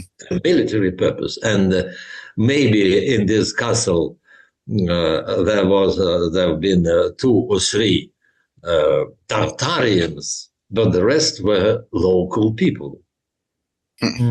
Wow. Oh gosh. Self-service. So that is another, well, apart from taxes to be paid in gold or in other goods, or in doing this and other construction works, there was also like Vinny said, blood tax. Well, blood tax, it was not in liters. Yeah, right. Yeah. Those soldiers. So literally, yeah, you might have to spill your blood to pay for these taxes. Mhm. Well, Iouri, thank you. And we will definitely give you information for your email. Also, evilempireblog.com, his website. And, suggest people get the Fomenko books themselves. Yeah, definitely. And I'll also put your YouTube channel in the information. So thank you again, Iouri. Well, there are 400 videos. Yeah, I saw. Oh, wow. Some of them are long. Some of them, they are long. They're the whole lectures by Nosovsky and other learned people. Moscow, Yeah. from the Moscow State University. Not only. Well, about 500 videos. Yeah. Oh, yeah, let's get tucked in, man. Definitely. Iouri, merci beaucoup. Iouri. Merci. Merci. Merci. Thank you for your attention. Yes, thank you for your time. Thank you for your time. Talk to you later. Yes. Talk to you later, Iouri. Ciao. Thank you. Take care. Nice to meet you. Nice to meet you. Bye. Au revoir. Au revoir. Au revoir. I was looking for the word. Yeah, au revoir. Right out of my mouth. Bonne nuit. Goodbye. Goodbye. Thank you for it. Talk to you soon. Yeah, man. Yeah. That's Iouri Filippov. Right there, My site, make it read it. There are very interesting. Will. Evilempireblog.com. Boom. I will. That's it. Evil Empire. I've choose this wording thanks to late American President Reagan. What he called Russia? The evil empire? Reagan called Russia evil empire. Yeah. The evil empire. Heavy.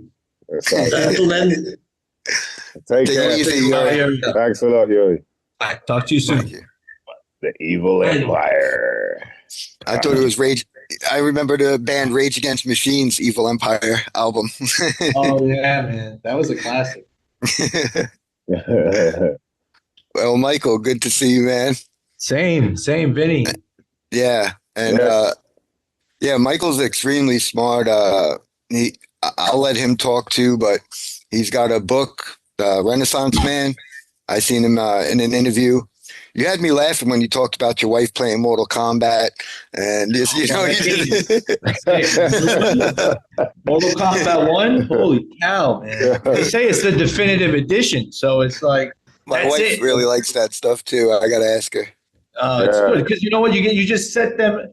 It's like having a really good kid. You know, you don't have to do too much. You just put the friggin' video game in front of them. Chill. Yeah.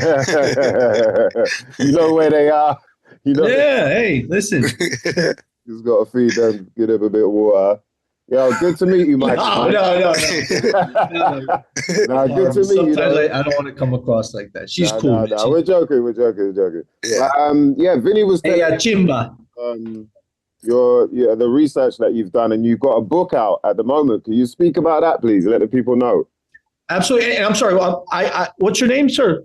Mice. Your name? Call me Mice. Mice. Nice to meet you. Like Sorry, Maestro. Yeah, like Mice. He's a rapper. He's a rapper from the UK.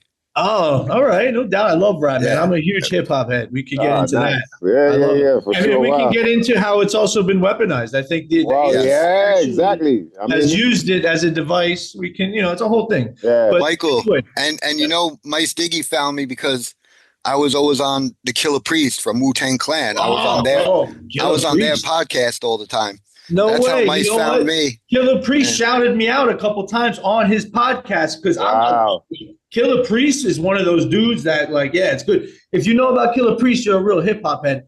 And I remember I was like, watching one of his live things, and I'm like, cross my heart, hope to die, word is bond. I was quoting that fucking. And he's like, yo, Michael Anthony Alberta. I was like, wow, Killer Priest just shouted me out. That's crazy, man. Yeah, I was on his show for a couple years. He got me into fitness, bro. He was one of those dudes that showed up in hip hop. This before like 50 Cent or anything, and he was just brolic. He was like built like a football player. Yeah. And I'm like, man, I want to get like that motherfucker. For real. You're pretty brolic yourself right now. I try, man, but I don't know, because you never know. There's a lot of dudes that I've seen, rappers that I thought were like huge, but then when I meet them in person, I'm like, wait a minute, no, he's really short, like Ice Cube, for example. Or DMX. Yeah, DMX. I remember when I was in ninth grade in Miami Beach, senior high. DMX and Miami Beach Senior High is like right there, all the celebrity. It was like a wild place to go to high school. And we were skipping school, smoking weed and shit. I remember he pulled up on a fucking scooter. And he was the same size as us. I was like, what the fuck? He's like, yo, I got some smoke. I was like, yeah. We gave him a little weed. We gave it to him for free. I was like, yo, just freaking put him on, That's crazy. Cool. But you know what they do? The trick is the camera's always pointing up to them. Like you might be seeing make them look big. Exactly. Yeah, so it always makes them look bigger, man. Well, that's what you always got to do whenever you're talking to a girl. You always got to make sure your camera. It's all like a psychological, I thought you meant face to face, like you're standing on your toes or something. Like, yeah. Well, if you can manage, you always want the high ground. You always want the high ground. Yeah, man. So, Mike, could you please get into what got you into like studying this shit, like getting into the whole? Oh man, I mean. Honestly, it's been going on so long. I've been getting into the occult and not into, just studying random history. But what really triggered me off, I was in the Canary Islands. I lived there for about 3 years in Spain, which is southern Spain. It's actually closer to Egypt than it is to North. It's closer to Morocco and North Africa than it is Spain. But it's an island there, Yeah. There's a few islands, isn't it? Canary Islands. There's a few, yeah. There's Menorca. One of the more popular ones is Ibiza. Everyone knows Ibiza. That's funny. But mine's more low key. It's actually a huge volcano. It was dope, man. And anyway, a near and dear friend of mine to this day, she has a huge house there, and she let me live there. We made a lot of money together in the past. We can get into that subject, but it's probably. Rated, it's not rated, but anyway, the point being is it gave me a lot of free time, and I was in an interesting geographic. This is a good 10 years ago. I was in a good geographic place where there was a huge Phoenician imprint. Again, I was close to Egypt, Europe. I was placed in this, and this is also where Columbus, when he first went on his voyage, this is where he came. He went there before the Americas. Was the Canaries, specifically Tenerife. So there was all Tenerife. kind of history there, and I'm over there just sitting at home. I got plenty of time. I could do whatever I want at that point. So I was just like, studying the history. And when you get into it, for example, the Canary Islands where I was at, the Guanches, you start studying them. These are bearded. They were called Indians because they were cavemen. But when Columbus came there, but these are bearded white guys. These are Caucasians that were called Indians. So that already friggin' made me shake my head. As far as I know, in the United States, we're brought up thinking that Indians are, number one, rarely have beard. You never really are depicted with beards or anything like that, let alone light skin. Unless you go to like Mexico and stuff, then there's an interesting debate there. But the point being is I started studying these Guanches and started getting into the Phoenicians, and it was just so much history started folding in on itself. And this is the same time I wanted, because when you start studying it, they start mentioning haplogroups, because a really good way to trace a culture or society is through a haplogroup. It's like a tag. It behaves as like an immortal person almost. So you can see the Google Maps of this, and see what civilizations it was. A lot of this information is not as hard to get definitive answers on now with the. So anyway, I started getting these Guanches. They belong to the same haplogroup as me, which is E. But the vast majority of people that belong to this haplogroup, at least their mutation, because we don't belong to the same exact mutation. But for example, like Napoleon belongs to this mutation. Einstein belongs to this mutation. Hitler allegedly belongs. So but also Nelson Mandela, Martin Luther King. There's a lot. If you look at haplogroup E, it's one of the most influential. Can you explain a little bit of that? Because I don't, like, what does haplo mean? Like, break that down a little. I was just mentioning R1A. Before, because usually historians nowadays, ever since the introduction of genetics, it's a whole nother ballgame. It's not so much hearsay. We're trying to now we can actually see, okay, these people went here, you know what I mean? And you could, like I said, it's a tag. It's a geotag. So how are they tagging them exactly? Because is it like a case of getting their blood? Like how are they able to say, like, when you're saying these people, did they? Let me shut my window, because I'm sorry, there's music coming in. Can you guys hear me? Cool. Yeah. We can hear you. Right, one second. But this is what I'm saying, Vinny, is like the idea of the genetics.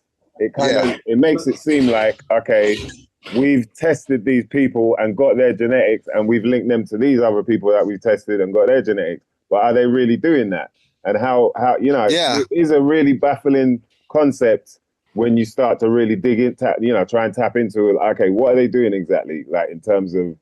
Yeah. Well, I mean, they do test to see if you're the father of your child and all types of things. I would definitely think there's got to be something to it, Apparently, so even like the all the like 23andMe, all that, is it 23andMe or whatever? Yeah, 23andMe. Sound like a dating app, man. But right. That, like, even all of them, they say that in the small print they talk about, like, they can only go back a certain amount of years. It can't really go back further than maybe it's like 2 or 3 generations, something like that. So then how does that work then with this science, with the idea of genetics and haplogroups? If I thought they were connected, I thought it was a similar thing. But that's where it's a good question. We'll let him explain, because I never even heard until I've heard Michael on other shows talk about haplo. So I've heard it quite a few times. Actually, even on Killer Priest podcast, there's a guy that always would bring up the haplogroups. Right, and a lot of African stuff bring up my specific haplogroup specifically, and this is why it's interesting. What's that haplogroup E? You said right, haplogroup E, and it goes both ways. Like, for example, a lot of Africans will say, oh, it's whenever they see haplogroup, that means there was Africans, like sub-Saharan Africans, phenotypically. But they don't realize that we all have African in us, except some of us are more mixed with Neanderthal. For example, the reason that Napoleon Bonaparte or me and Nelson Mandela phenotypically look different is because not Nelson Mandela, because he has some facial hair. But for example, if Africans, indigenous they're rare. They don't have facial hair. And there's a reason. The reason for that is, or most, not only Africans, a lot of indigenous non-white populations do not have, you get that. The body hair and the facial hair. Right. And that's a result of being in a cold climate over over generations. You start mutating. So the fur, you'd say that's where the fur comes from, is like exactly protection from the from right. the Well, cold. it's not, I say. I mean, this is the scientific. No, not you. I mean, like, as in when I ask I'm you. not like, saying this is even fact, because for all intent and purposes, in a couple of years or next week, it could be debunked. This is right now. So, and it makes sense though, because you see animals, that's what they do. It's a natural. When you look at evolutionary biology, where we're basically covering ourselves in a coat, so it's warmer, to pack heat. But then there are people like you get those people in hot countries that have still got like even more so, like the wolf. Is it like in Mexico or something? They had the wolf children, or well, yeah, those are genetic mutations. But for example, Mexico, when those wolf children on Jerry Springer, I remember what you're talking about. This is like probably 20 years ago now. I remember they were probably. But that's most likely a freak. That's not something I've never seen another person like that since. I don't know. But the point is that for all we know, those are they got that genetic mutation from exposure to But I don't know. Yes, this is outside of my scope, quite frankly. But I mean, we do know contemporary Mexicans are definitely mixed with Europeans. That's a fact. I mean, just the word Mexican, so it's not like, and I'm not saying all of them. There are pockets, especially, for example, where I'm at, that didn't have much exposure to the Europeans, and some are completely absent. Some people don't even speak Spanish after hundreds of years. You know what I mean? So it's pretty wild.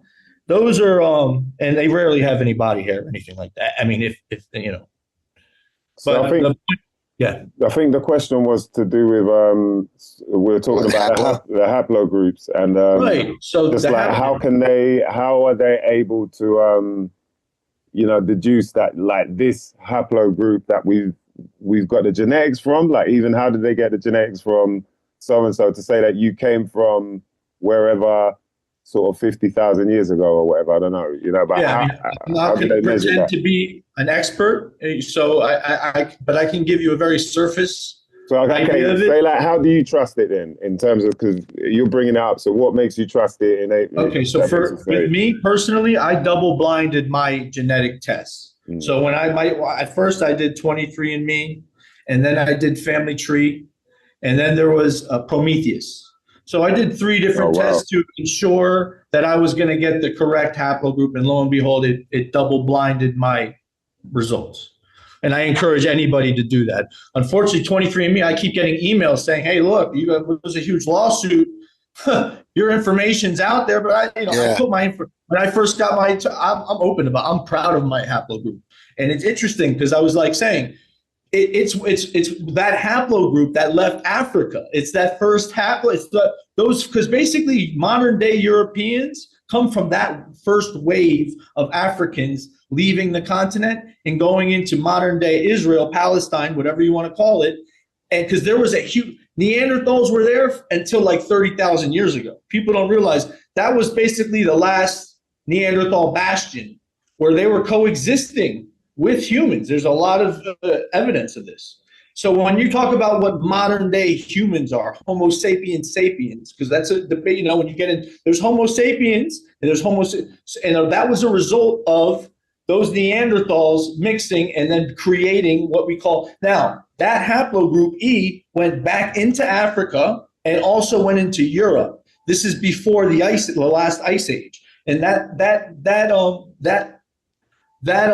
isolation is where we get skin tone, where we get a lot of different variations of human, and most Africans have a very, very low percentage of Neanderthal in them. So that said, that's how you trace the haplogroup. So my haplogroup also, like I said, went back into Africa. That's why you have modern day African because we're all human. We're all basically but there's original humans, and then there's humans that are mixed with essentially an extinct remnants of an extinct species. Let's call it for what it is. That's essentially what whites and Asians come from more of a Denisovian. He was talking about the Siberian Denisovians. When we look at a phenotypical Asian with the epileptical eyes, that's how we get that we get that variation from that. Now, modern day Asians are mixed with Africans. Modern day Europeans are essentially that from that first wave. And that first wave, those are my people. You feel me? Those are my people. I'm serious. And they weathered the storm. They had to deal with weather, and they mutated as a result, and based on their environment, and they adapted. So that's why you see such a wide variety of people under this haplogroup, and there's a lot of misconceptions. There's a lot of people saying, these kind of people were here. No, there was just these people, we come from the same family. This is why even to this day, African, like I was talking about earlier, African populations outperform other, especially Asians and Europeans in terms of reproduction by a long shot. And this happened way back in the day when the original humans came into Neanderthal and Denisovan. A lot of people think, it was a huge genocide, or I wasn't there, I don't know. But the scientific consensus is they simply outperformed them.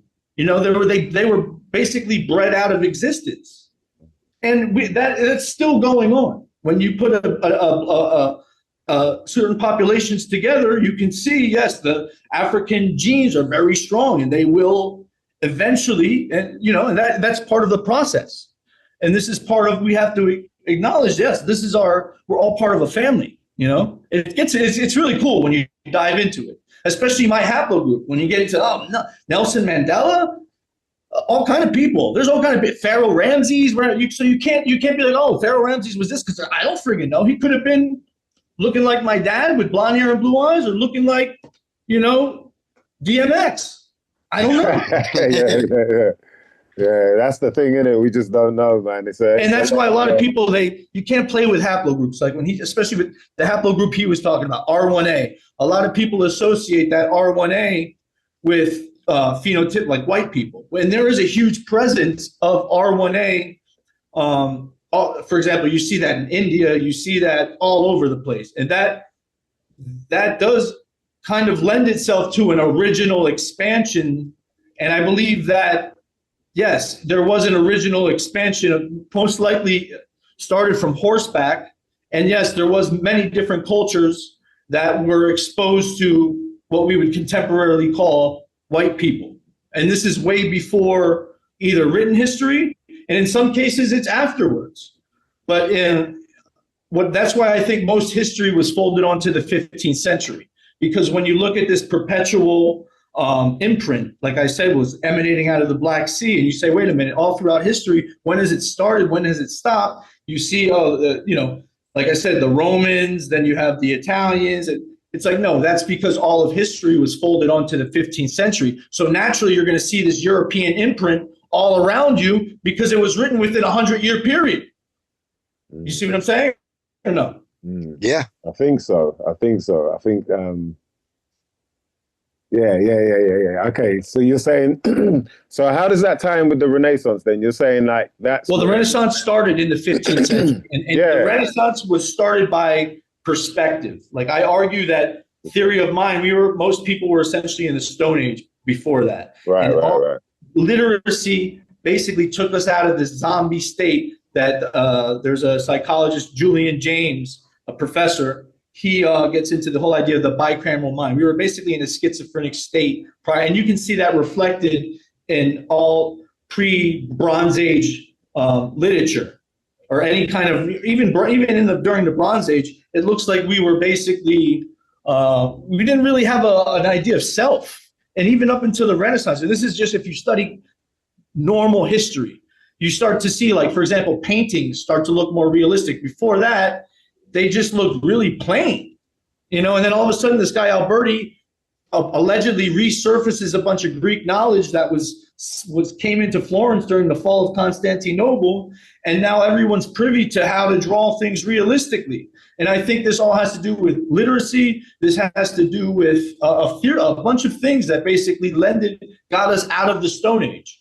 But what happens is that even to this day, contemporary history makes it seem like there's certain pockets of the world that were in the Stone Age, and certain that have a huge long history. Yeah. Now, I argue that this is part of the agency's social architecture. This is they're testing different populations and seeing how, depending on their I guess their sense of history, their sense of nationalism. There's a lot of ways you can control people.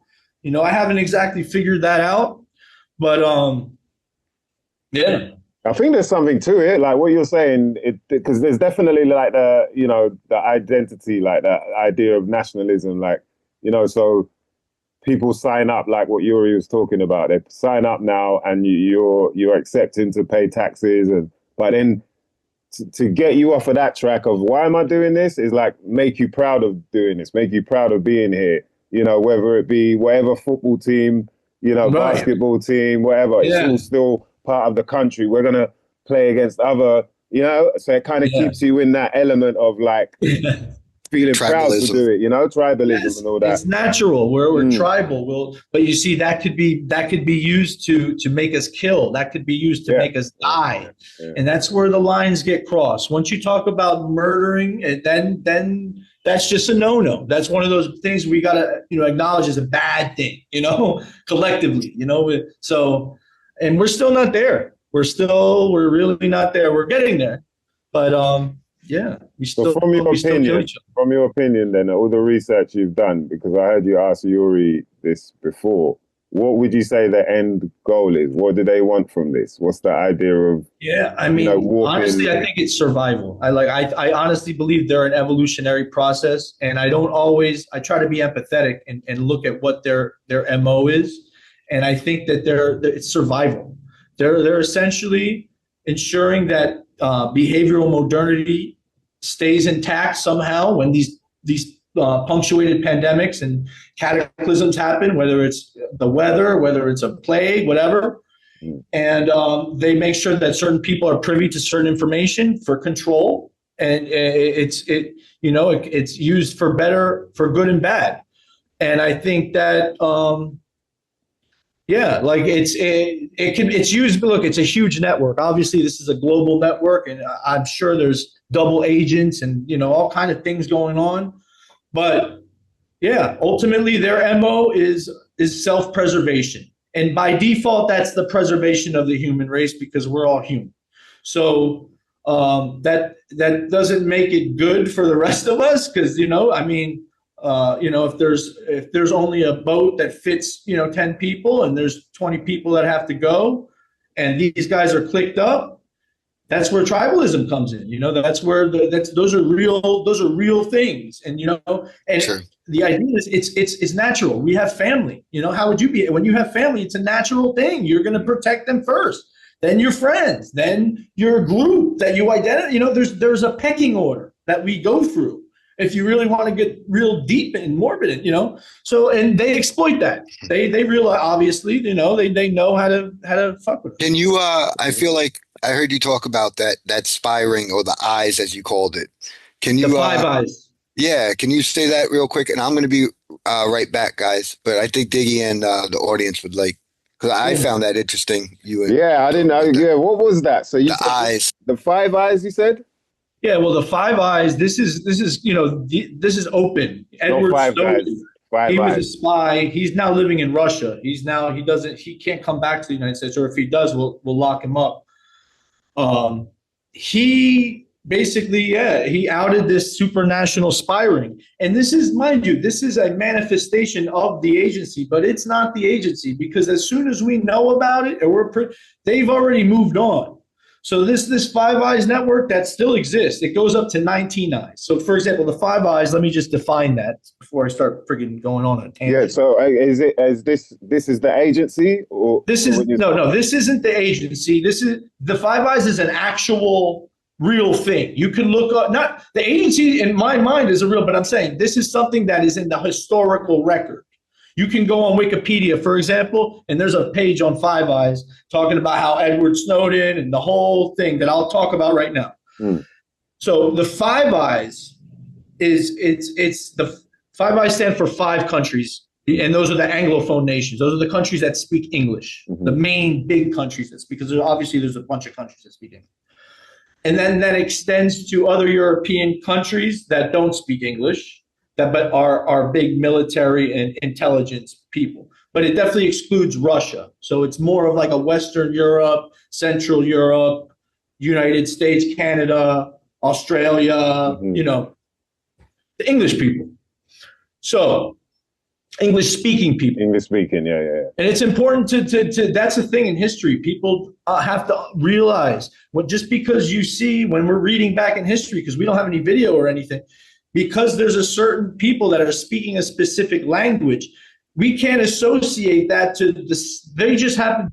They could be a different kind of people speaking that language. For example, we're talking in English right now, but we would associate English to a place in England. So if you were an alien or something studying, you'd be like, wait a minute, you know what I mean? But you have to factor these things into play and then be like, oh, wait a minute. Yes, there's the language. Yeah. Right. So it's very easy to get bogged down in history. Same thing with the haplogroups. You can get it twisted and be like, wait a minute, because they're speaking an Indo-European language, for example, that means that these are white people. No. Prime example right now. So let me answer your question, bro, because I know I freaking go all over this. The Five Eyes. The Five Eyes is basically a supranational spy ring. That's verbatim from Edward Snowden. They were started by the Enigma machine. So they had to crack the Enigma machine. This is the time of Alan Turing. It was probably even maybe started before that through the Voynich manuscript.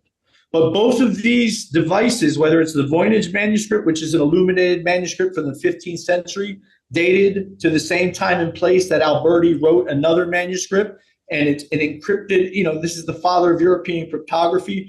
There's a billion reasons that I can get into why Alberti is the author of the Voynich manuscript. But my point is, the Enigma machine, either it's the Voynich manuscript or the Enigma machine, that's the progenitors of the Five Eyes. And the Enigma machine is essentially an electronic polyalphabetic cipher. The polyalphabetic cipher was created by Alberti. So essentially, either way, this spy ring, you can trace it back to an encryption method by Alberti.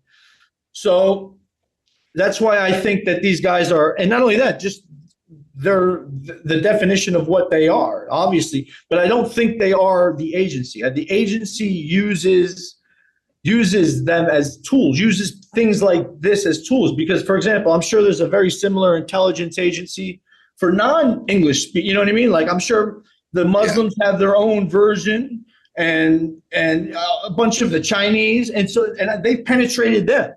But I don't speak those languages. I haven't done as much research. I can't really thoroughly break that down. I'd say the triads are the Chinese one from what I was finding. Yeah, I mean, the Mandarins are another interesting group, when you just scratch the surface. But I do get into China, but I get into their foundational origins in terms of like the Shang and how those ores are African ores. Those are those technologies and the foundational of China are actually Egyptian in origin, but they were Egyptian during a foreign invasion called the Hyksos, which I got into other podcasts. If anyone's interested in that line of thought, we can go there. But like I said, this Voynich manuscript and the Enigma machine, that's where you could trace the Five Eyes. And even modern day cameras, the optics that Alberti, you can trace cameras, you can trace the computer, because the Enigma machine eventually evolved into what? The modern day computer.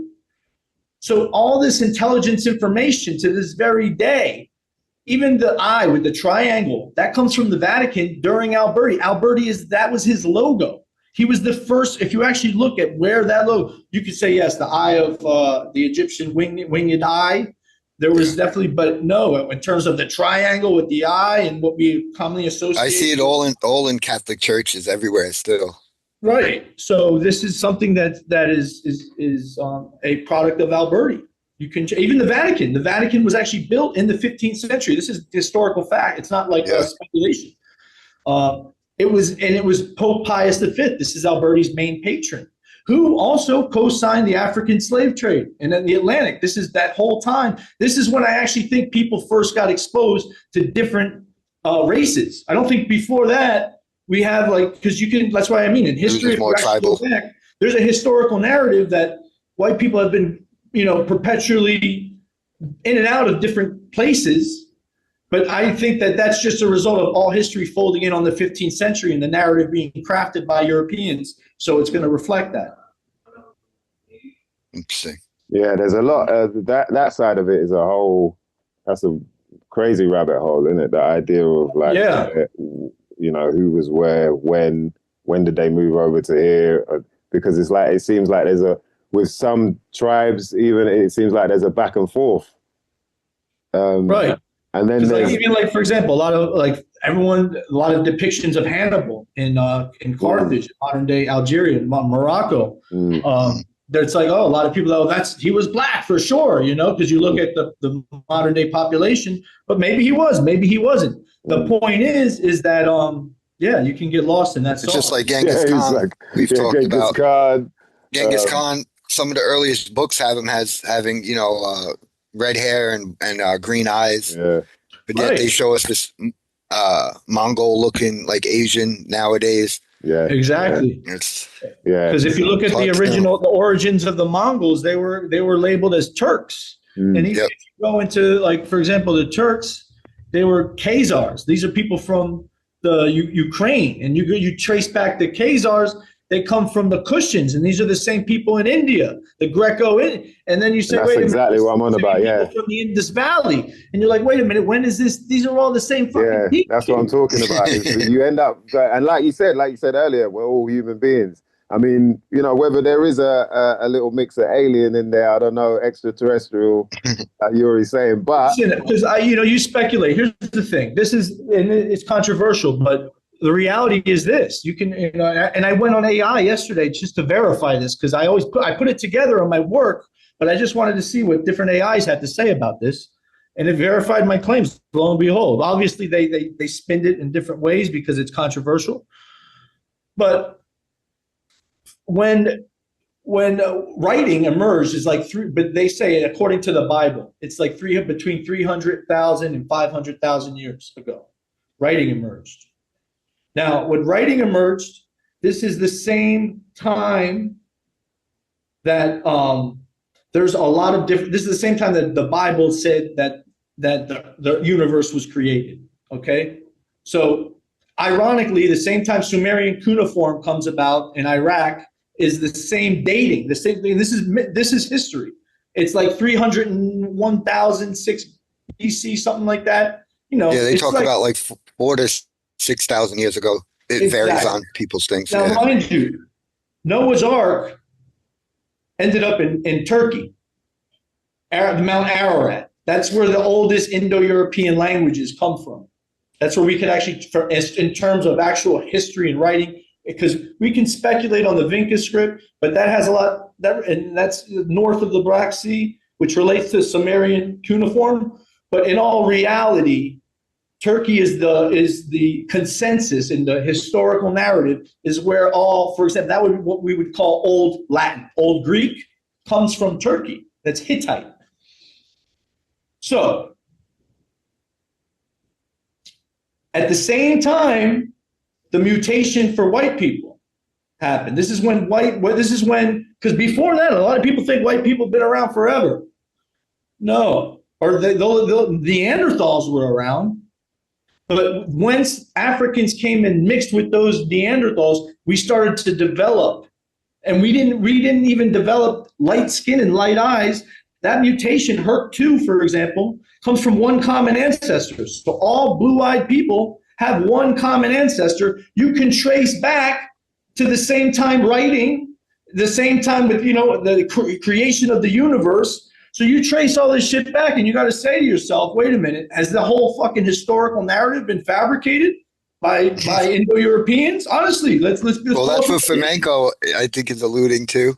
Fomenko and Iouri are basically. Because he's Turkey. And that's why I'm like, there are a lot of things. But if you got to go north of Turkey, for example, the Hittite language, and if you get into haplogroups, then you realize, no, it's north of Turkey.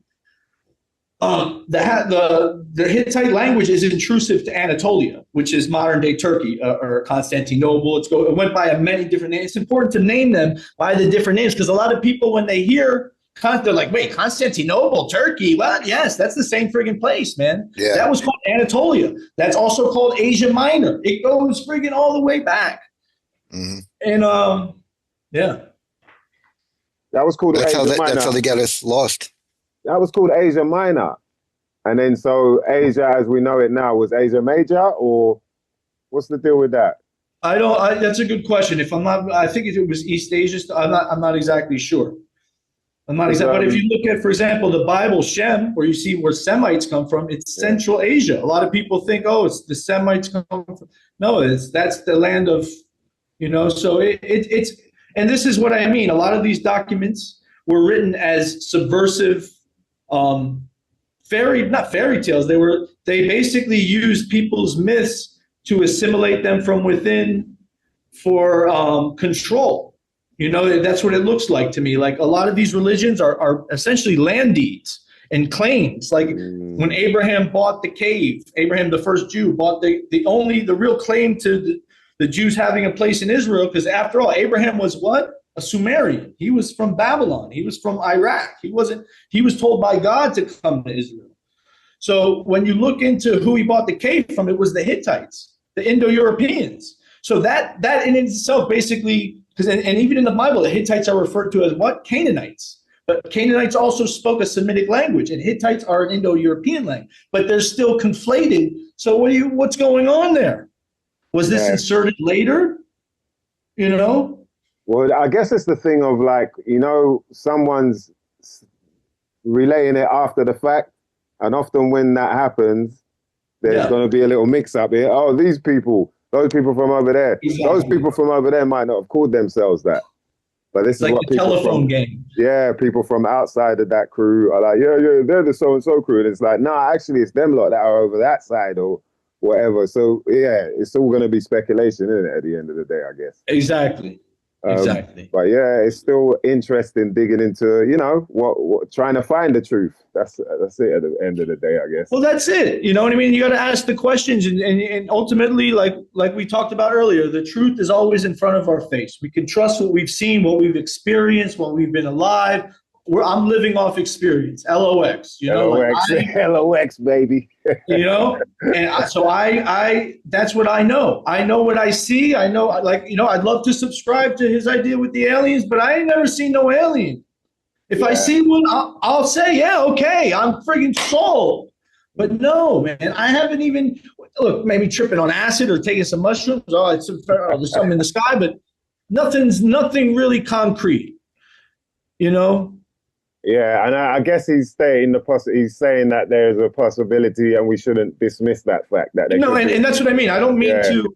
I'm not trying to. Yeah, exactly. Like I totally respect his point of view, and ultimately he's using the same methodology as me. And like I said, my book's a fictional novel. I'm not pretending like I know the history. It's really meant to.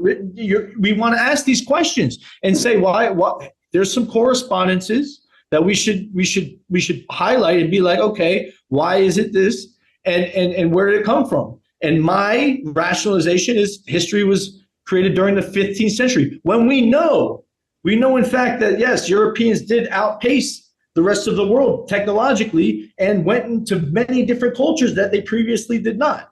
And so, but history reflects that this has happened perpetually. When you really dig into history, a lot of this history is hidden. And this is, for example, what we see this even today with Netflix, and even this goes both ways with the Egyptian statues chopping noses off, and different wall paintings using different paint. We all want the history with people that look more like us. It's natural. It's a human thing.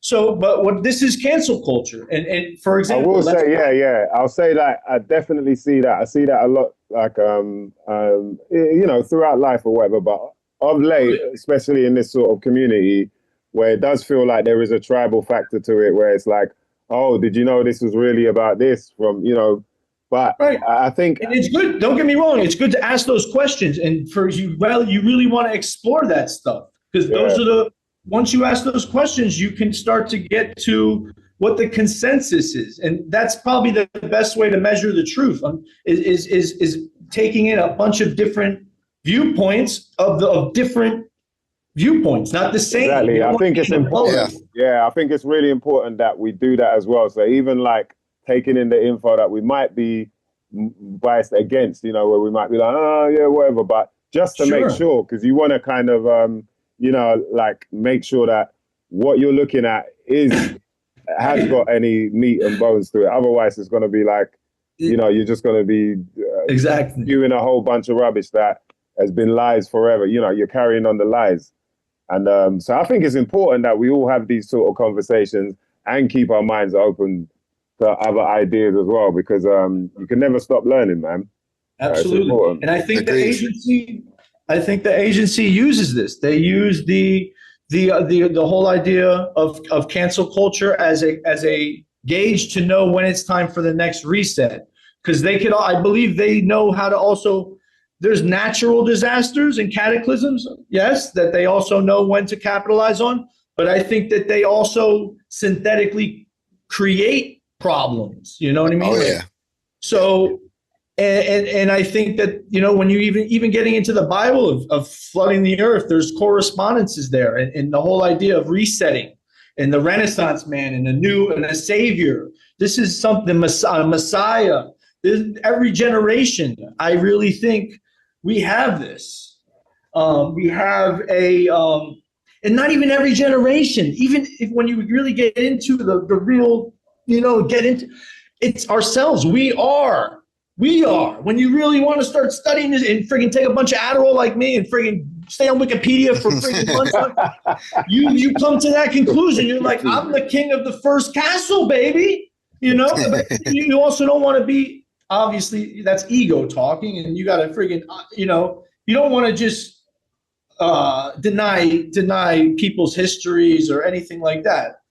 So like, for example, my claim is history is still in chronological order, for lack of a better term, because it's just crammed into 100-year period. So, for example, you can trace the alphabet, and you can see where it came from. You can trace agriculture, and all that stuff's still intact. It just happened way sooner and way faster.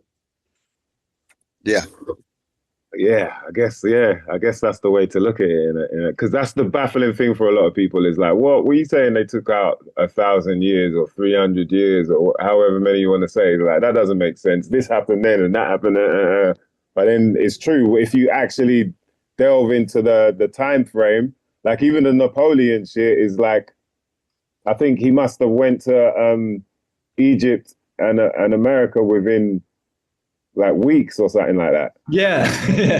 I mean, by that time there was Napoleon's time, he sold us some of America. He's not a super old character, but he came about before video and pictures and stuff. So yeah, we don't really we still put him in like the ancient past because all we see is paintings. So Napoleon is relatively recent. Yeah. And the movies as well. It's true. You're right. They make it look but I don't way believe, older.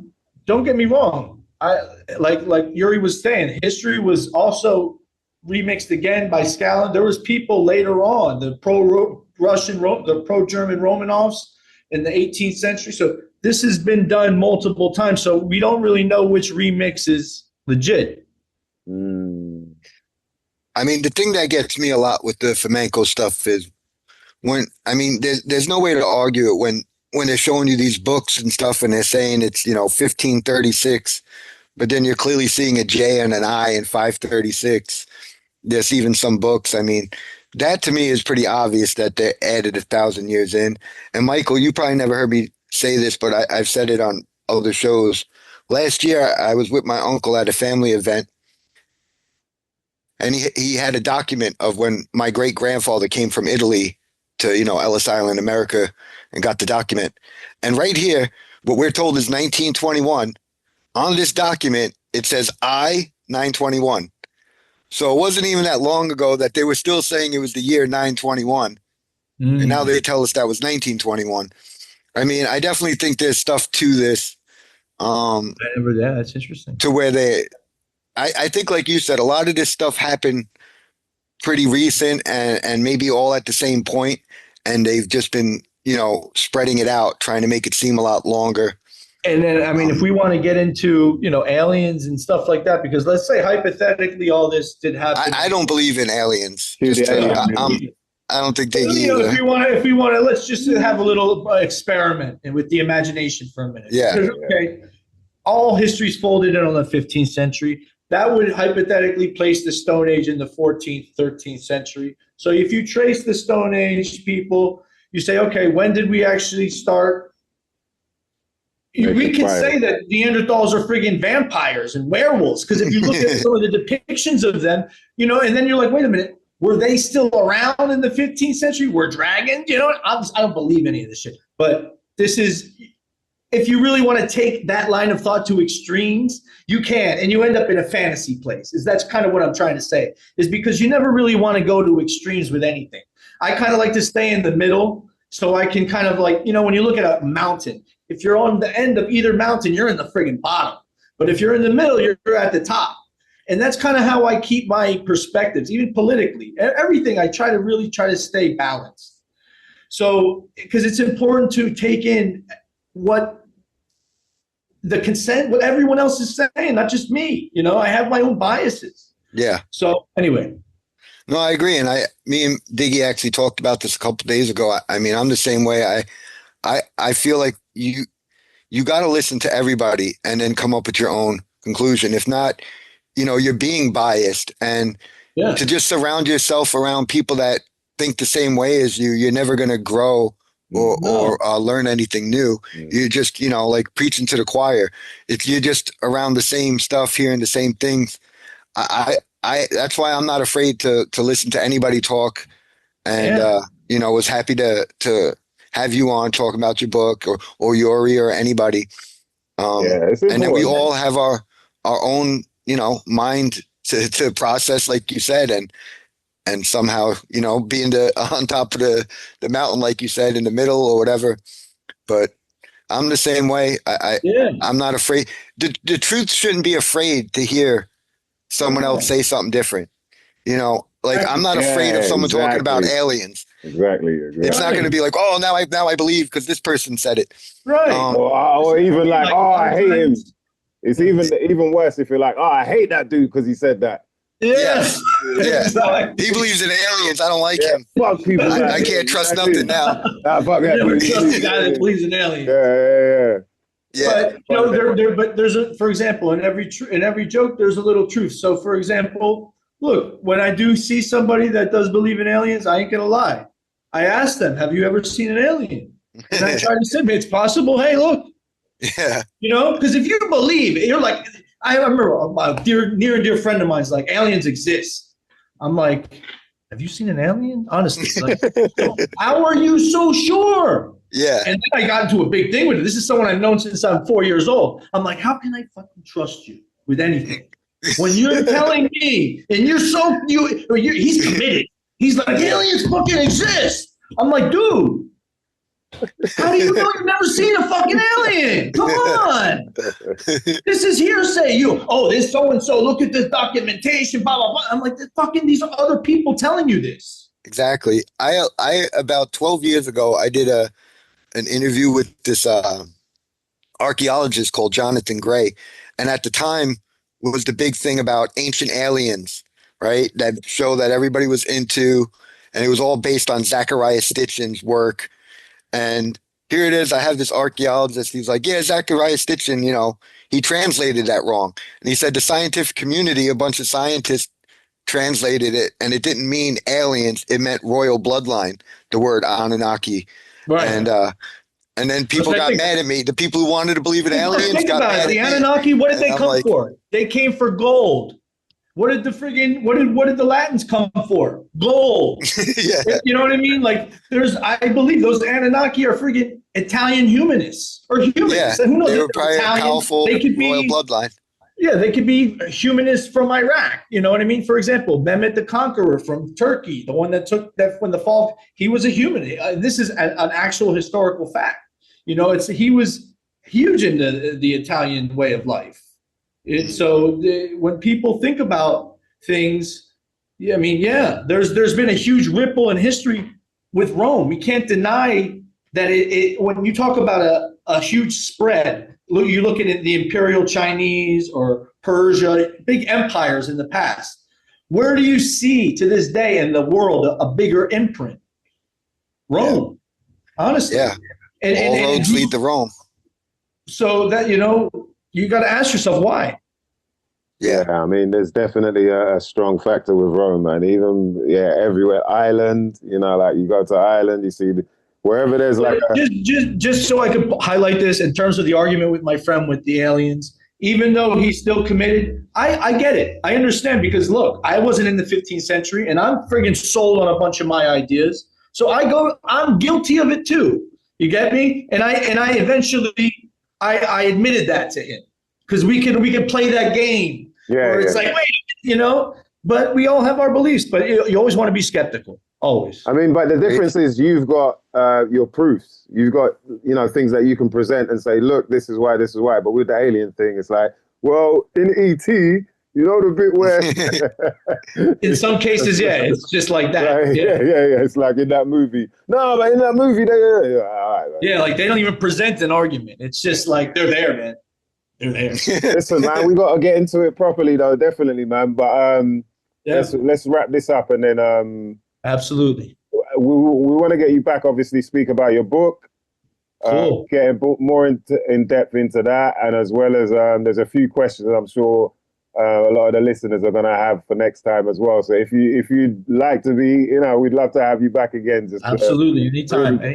I like a little bit later in the day because the mornings are up. But listen, at the end of the day, it's a privilege and it's an honor. Well, it was because of Iouri. I mean, we got 4 of us all in different. We got Paris, UK, I'll work with America. You guys. Look, Columbia. At the end of the day, if we do something, it'll be later for us. Yeah, let me not do that because I'll work with you guys. No, it's all good. It's all good. Thanks for having me on. I appreciate it. Give the information to your website and your book because I know you have your book on the website for people.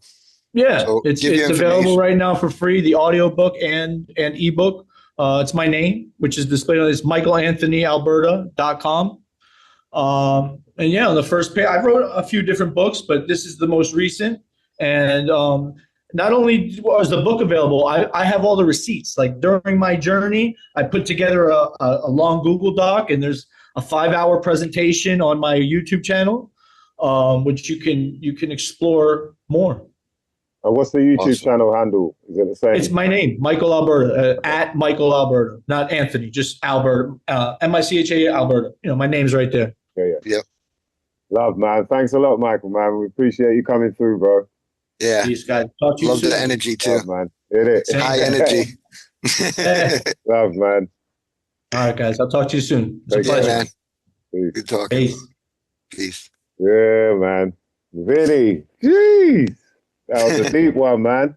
We went deep into the depths on that. I told you, he's high energy, Michael. Yeah, and, good energy. He hit me up after the show we did with Iouri.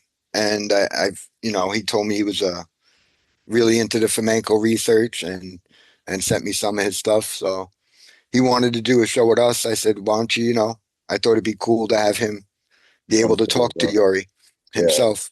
And so. Yeah, that's Iouri definitely he dropped a few more bombs, man. A bit more that we got to get tucked into now, isn't it? It's definitely going to be a powerful episode for people to get into.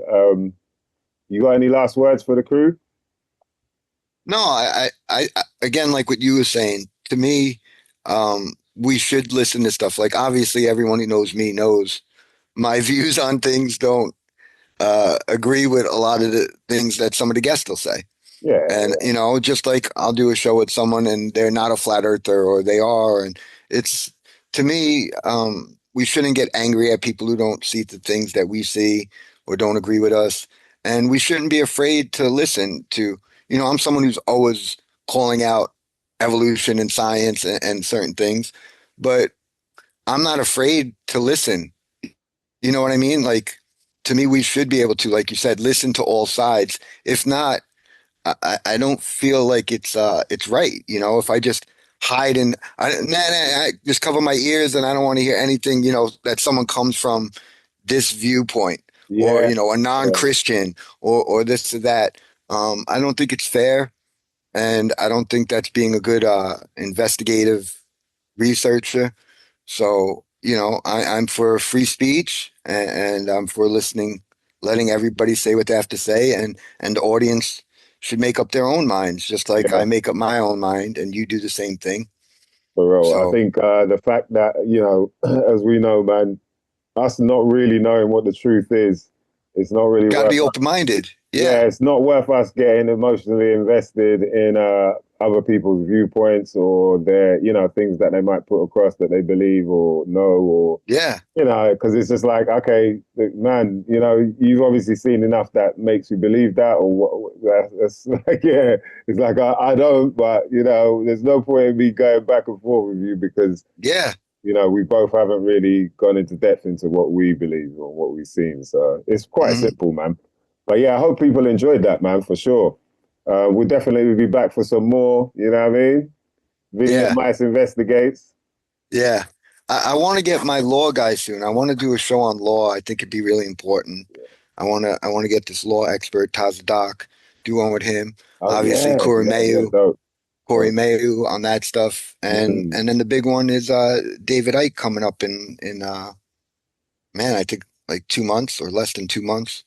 all right. So you People know, get ready for that, right? Get ready for that, yeah, right? Vinny yeah. B planting I'm gonna. these seeds. I want to try to get that one to where I could do that live, so people could enjoy it more, and Yeah, that'd be good. so try and figure that out too. Get Wicked. that ball rolling. All right. But Peace out, yeah, mother lovers. yeah. We'll see you Much love, soon, brother. man. Much love to the audience.